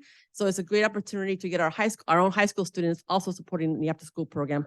But in the after-school program, we're offering snacks, homework help, enrichment, robotics, music, dance. There's all kinds of cool things that are happening, theater. So it's been great to have it in all our schools. 2 of our schools, we are contracting with YMCA.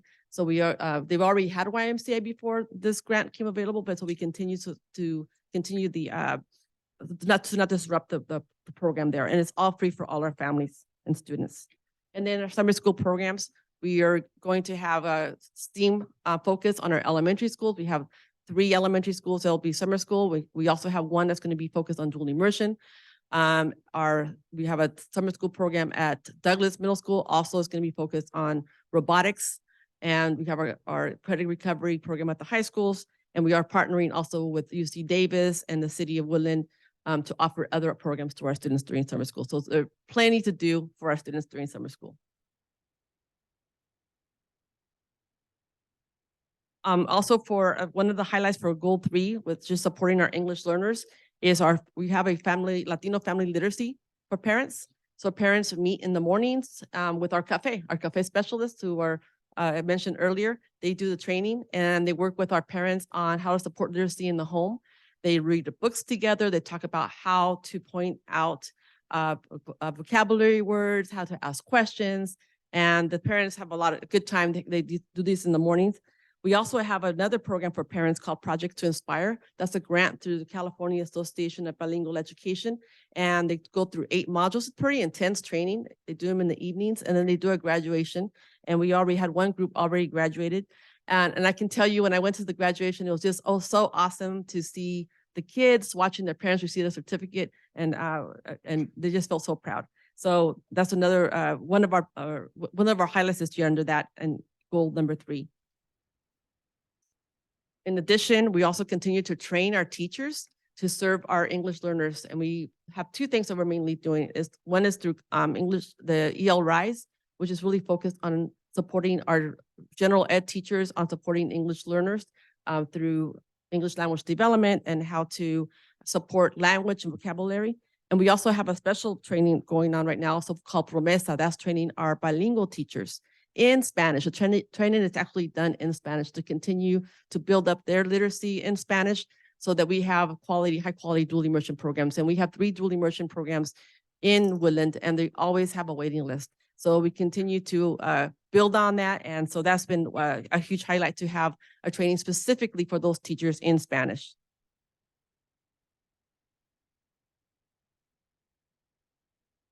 For goal 4, I can say I'm very, very proud of the progress that we have made on increasing student voice in our district.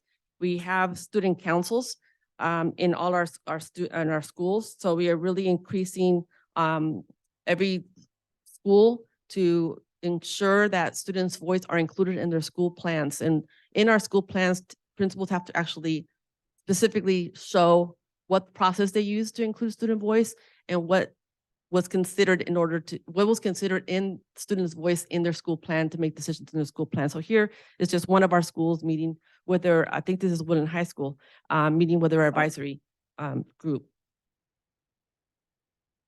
And of course, any opportunity that we get for students to be highlighted in the press releases, hopefully you've been seeing that on social media.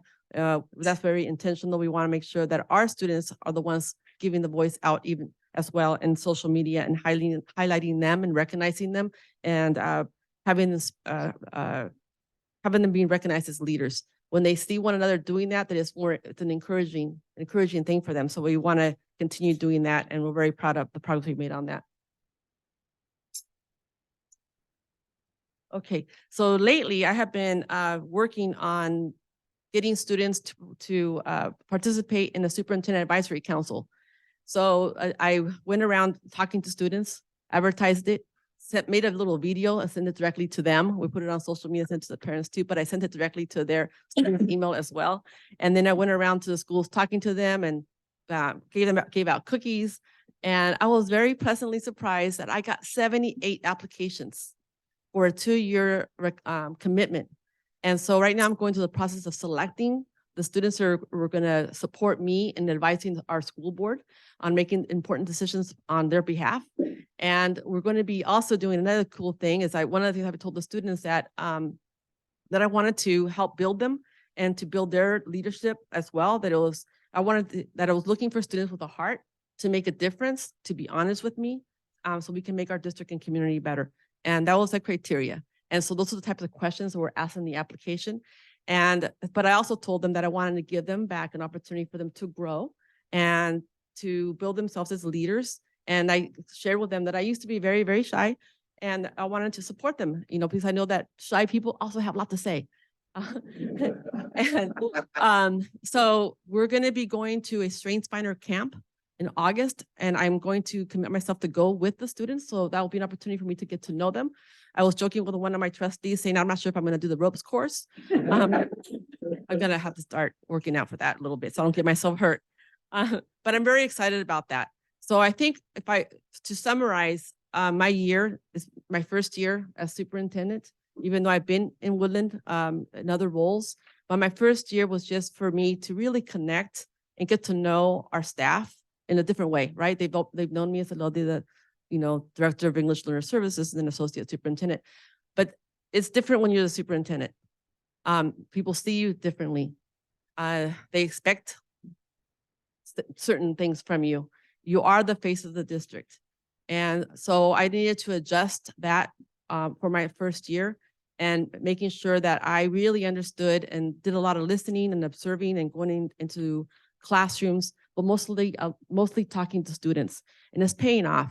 And I'll just share with you one little thing that just, the kids see me in the store and they wave, they recognize me, but I was walking away from visiting the school site at Dingle Elementary, and I was walking off, and the teacher was walking me, the principal was walking me to my car, and we just heard this little step. There was recess, and I just heard a little step running behind me, and so we turned around, and I thought maybe, the principal thought it was for her, and she said, "Oh, hi, what do you need?" And she goes, "Oh, I want to meet you," and I said, "Oh, well." I said, "Oh, well, hello." And he goes, "You're the superintendent." I said, "Yes, I am. How are you?" And I shook his hand. He told me who he was. And he goes, "Well, I just thought it'd be really neat to meet the superintendent." He goes, "I'm new here." I said, "You are? Well, then how did you know I was the superintendent?" And he goes, "Because my friends over there told me." And I felt my heart when I turned around and I saw all these little brown kids waving at me, and they're saying, yeah, they're saying that's our superintendent, so our role is very important. I take something that I take very, very seriously. And I'm here to represent all students, all families have needs. We all have the same dreams and hopes for our kids, but every family wants the best for their kid, and all families have something going on. It doesn't matter economic status, languages, we all have something that was challenged in our lives, right? There could be drugs in the family, there could be divorce, there could be financial challenges, even in wealthy families. It's been a tough time during the pandemic. So our job is to meet the needs of all our students. And in Woodland, we're focused on our goals.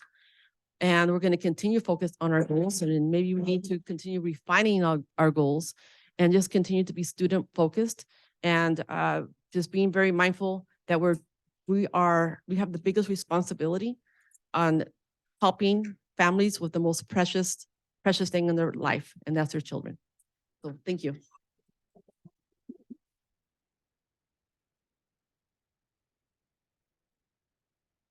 I recognize that we have a very, very polite audience. We're 10 minutes after the hour. Thank you so much for hanging in there with us. Let's give all of our superintendents another big round of applause. I mentioned in my opening that in addition to our 5 independent school districts, the County Office of Education operates as a local education agency as well as a district. What I'm going to do is I'm going to give you permission to leave if you need to leave. But also I am going to honor the fact that our Associate Superintendent, Maria Arvizo Espinosa, has also prepared to share the work that we're doing here at the County Office of Education on behalf of the students that we serve and in support and partnership with our school districts. So if you need to leave, please do not feel badly about that. You have official permission to do so. I'm going to introduce one of my partners in this work, Maria Arvizo Espinosa, to share with you about the Yolo County Office of Education.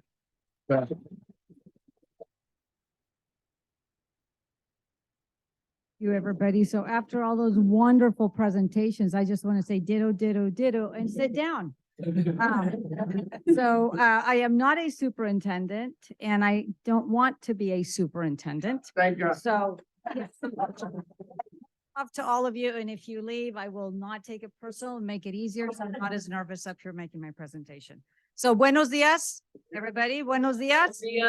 It's really rewarding to see all the wonderful presentations that our partners in education are doing for our kids. So as Superintendent Lewis said, we are almost like supplemental to what you do. We open our doors to the children in the districts in all different areas to support them in a smaller setting. And so with that, I guess I have this.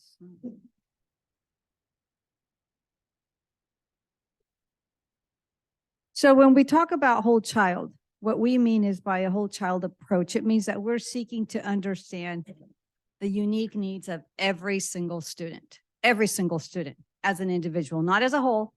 We do subgroups, but we also look at that student's specific needs. It could be social, emotional, whatever need it is. That was what we strive for. Okay. Clearly, Superintendent Lewis talked about the roadmap to the future. And that's an avenue that we're pursuing because that gives us that lens to do that work. And also our amazing teams pivot so well at Yolo County to provide the services that each individual student needs. So hats off to everybody. So that is equity. When you look at the student individually, as a former English learner, thank you. I can't multitask like that. So as a former English learner, I wish the roadmap was built, I'm gonna say 20 years ago, okay? But it was longer. Okay, so resilience and action. This is what Winters kind of said. I was thinking about a word. What is it? You know, after the pandemic, were we resilient? It's kind of like the phoenix. We rose from the ashes, kind of. So that's kind of what I thought. During that pandemic, we did our best to support our students. We pivoted. We had a teacher shortage. It was really difficult, but we did our best to serve our students, and we did a darn good job. And so I'm very proud of all our teams. It was like playing chutes and ladders. We take 2 steps forward and then we go 10 steps back to square one. And it was challenging, but we stuck in there, we did it, and we rose above. Our own Superintendent Lewis subbed in the special education classrooms because of the teacher shortage. So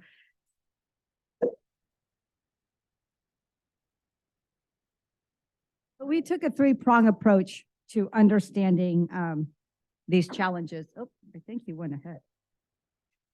There. Staff and student safety, direct support, educational transformation, and that would be with the whole child lens. So we have taken all available measures to continue to ensure our staff and students are safe, maintaining environments that are physically but emotionally safe, with the students connecting with caring adults. That's really critical. Providing the tools for our staff to do the work that they do, as well as ensuring that our students are challenged academically as we prepare for them to participate fully in a global environment.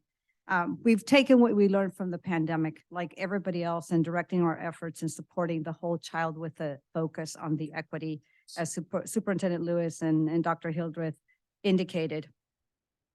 Next. Our student enrollment. This is internal data. This is not California Department of Education data. This is internal data as of about a week ago. So this is our local data. And our numbers have gone up significantly since the last time we took this because of the pandemic. I want to point out that last year we had 5 graduates from the Chavez Community School, and we had 1 graduate from Dan Jacobs. I'll talk about these programs in just a bit. And we also, I want to highlight that this year, just recently, we had a graduate from the Chavez Extension Program, a fully developed program that really serves some of our most at-promise students, in this case, adults. Okay. We have 3 programs that directly serve students. The Alternative Education Program, led by Dr. Heather Schlauman. She's the principal of Chavez Community School, also the principal of Dan Jacobs Juvenile Detention Facility, and the Chavez Extension Program. These schools are fully Western Association of Schools and Colleges accredited. That means we're doing everything right. So we have a quality curriculum and quality staff. Our Early Childhood Education Program is led by our director, Shannon McLaren, who oversees 12 programs in 10 different sites. And these are throughout Yolo County. And really it's in prenatal. I had indicated it's infant, but it is prenatal. We work with our pregnant moms to provide them some skills, some parenting skills, so that they can be very successful when their children are born. Special education program is led by Marty Remmers, our director, who oversees 7 programs in 6 different sites throughout Yolo County, as well, again, infant to adults. Alternative education, there's a lot of things going on. A lot of the student profile, full service community school. That was all, it's indicative of the work that is happening across Yolo County. It doesn't stop there. It continues into our Yolo County Office of Education programs. At our schools in Alted, sometimes our students need a smaller environment to learn. These are expelled students, probation students, students that may not be successful in their districts, but they just need that smaller place to be. And when they find it with us, we are transitioning our Chavez Community School to a full service community school. And currently we are in the planning stages. We did receive the planning grant. So that was that's very good for us. And what does it mean to have a full service community school? Basically what it means is that you bring in your partners, and they're key, they're critical in building the next level of services we provide the students. It could be academic, social, emotional. It could be as easily as bringing in a food bank to the school. It becomes the hub of the community. And I mentioned to Superintendent Lewis the other day, I did a visitation in Mexico when I worked for migrant education, and they have these schools called escuelas unitarias. And these schools are in very rural areas. And the teacher, principal, / superintendent / everything, the nurse, the community comes to that school for everything, even for spiritual needs. It's the church and the school, and that's what the schools look like. They're key community aspects, their assets. And so the full service community school reminds me of those visits in their small rural villages where transportation sometimes doesn't even exist because the roads are not built.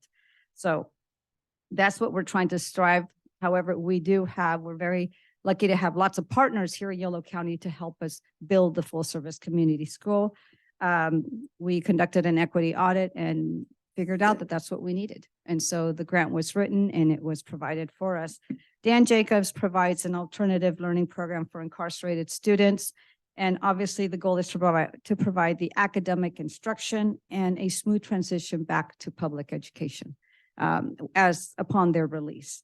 The Chavez Extension programs, this is the first year. This is designed to identify and re-engage students 18 to 21-year-olds that had been concurrently enrolled and will need a little extra support in obtaining their high school diploma. And that's where we had our first graduate this year.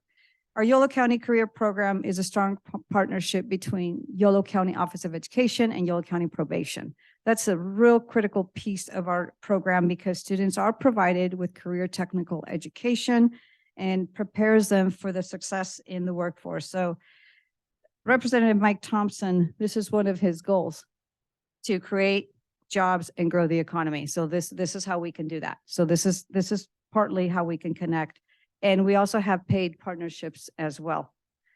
College enrollment, the students are encouraged to enroll in community colleges. And while they're enrolled there, they're always looking for the caring adults to walk them through the entire matriculation period. Because, I know when I was in school, I dropped out of 9th grade in high school, not high school. No, I graduated from high school, Garth, I swear. It was college because I didn't have that adult to support me. And being the first person in my family, they're like, well, what do you do? Well, you just go to school. Then what do you do? I don't know. You just go to school. But you don't know how to navigate the system. And when you go from a little itty bitty town called Hallwood, way out in Yuba County Hills, and you go into Sac State, that's like going to San Francisco. And I'm like, oh my gosh, it was so scary that you don't know how to run through that system and you either fail or you survive. So I didn't fail because here I am, but I took a 10-year gap for going back. But if I would have had that adult to support me, wow, I would have been a superintendent, maybe not. But we want to ensure and we support our students throughout the whole process, not just enroll them and see you. It's continue their support. Special education. It's really important to have a complete behavior team to increase the social and emotional behavior support for our students. Included in that, we also have professional development for our teachers and for our staff that really focus on curriculum aligned to special education students. It's very different than gen ed. It is one and the same. We want to marry the two, but there's specific things that students with special needs really, really need the focus about. the classroom walkthroughs that we also build in for, it is the focus on instructional practices, curriculum development, as well as classroom support. And training for staff obviously is really, really critical. We want to make sure that early intervention builds our cognitive and social development for our youngest learners. And many times, this is where our children start in family, private daycares that we are doing training with the teaching pyramid. We have about 30 to 40 people attending, and there are Saturday sessions. And there, I think, a series of 5. So it's really rewarding to see our private childcare providers attending these, because sometimes that's where our kids start. And when they enter our system, then it makes it a lot easier when we work with the little ones. In early childhood education, our enrollment has gone up. Again, parent engagement, it's really important. It's come back in full force, as you all know. Parents, we were the first teachers. We're always the first teachers. And we love our teachers in the school system, but it really falls on us. What do they learn at home?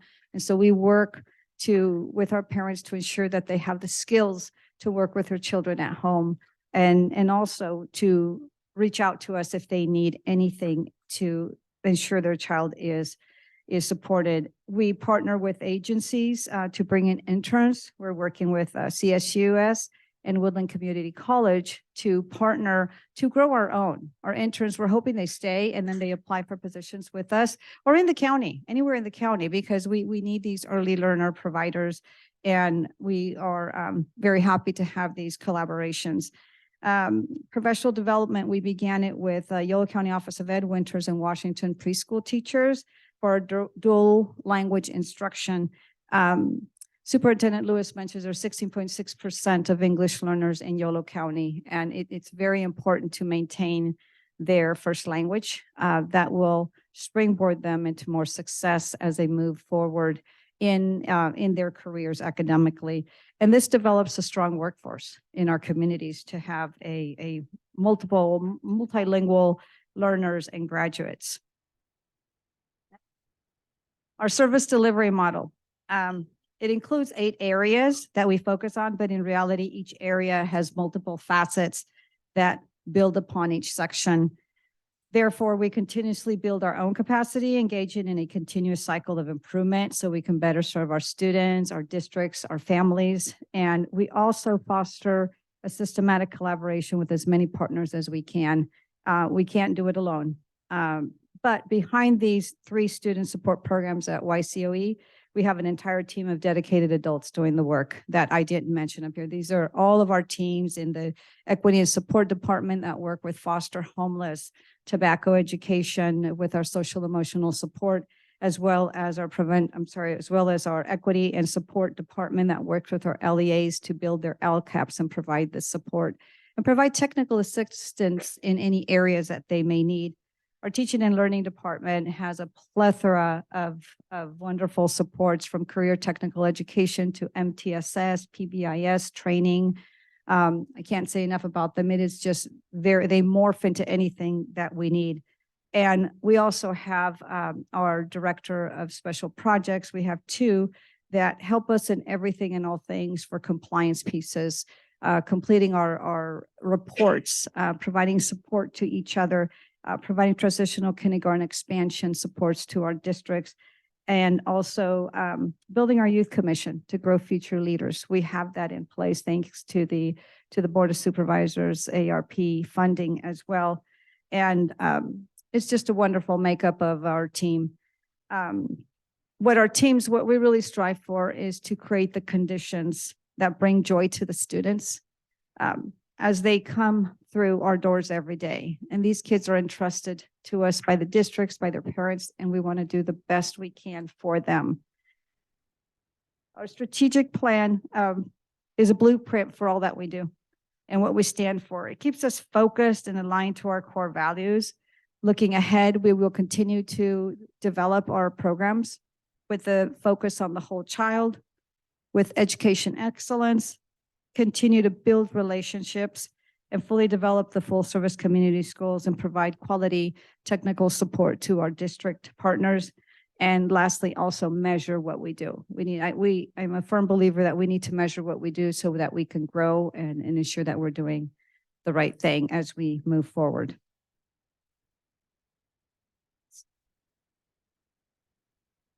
So I want to thank everybody. And as we continue to invest in the whole child approach, we want to honor the humanity of each student, each teacher, as we pair them to teach, to reach their full potential in Yolo County and the world.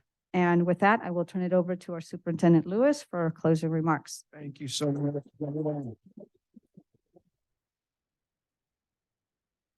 Awesome, awesome. We are so fortunate to have leaders who care, who listen, and who are bold in the work that we're doing on behalf of students here in Yolo County. I also want to recognize, in addition to our Educational Services Department here with the YCOE, Administrative Services, our Human Resources team that really provide the backbone support to make our operations go. With that, one final time, and how are the children? Y'all tired now. One final time. And how are the children? All the children are well. We have work to do. The work remains, but we are headed to a reality, a future where all the children are well. Thank you so much for being here with us this morning. We wish you a great day and a great week. Appreciate it.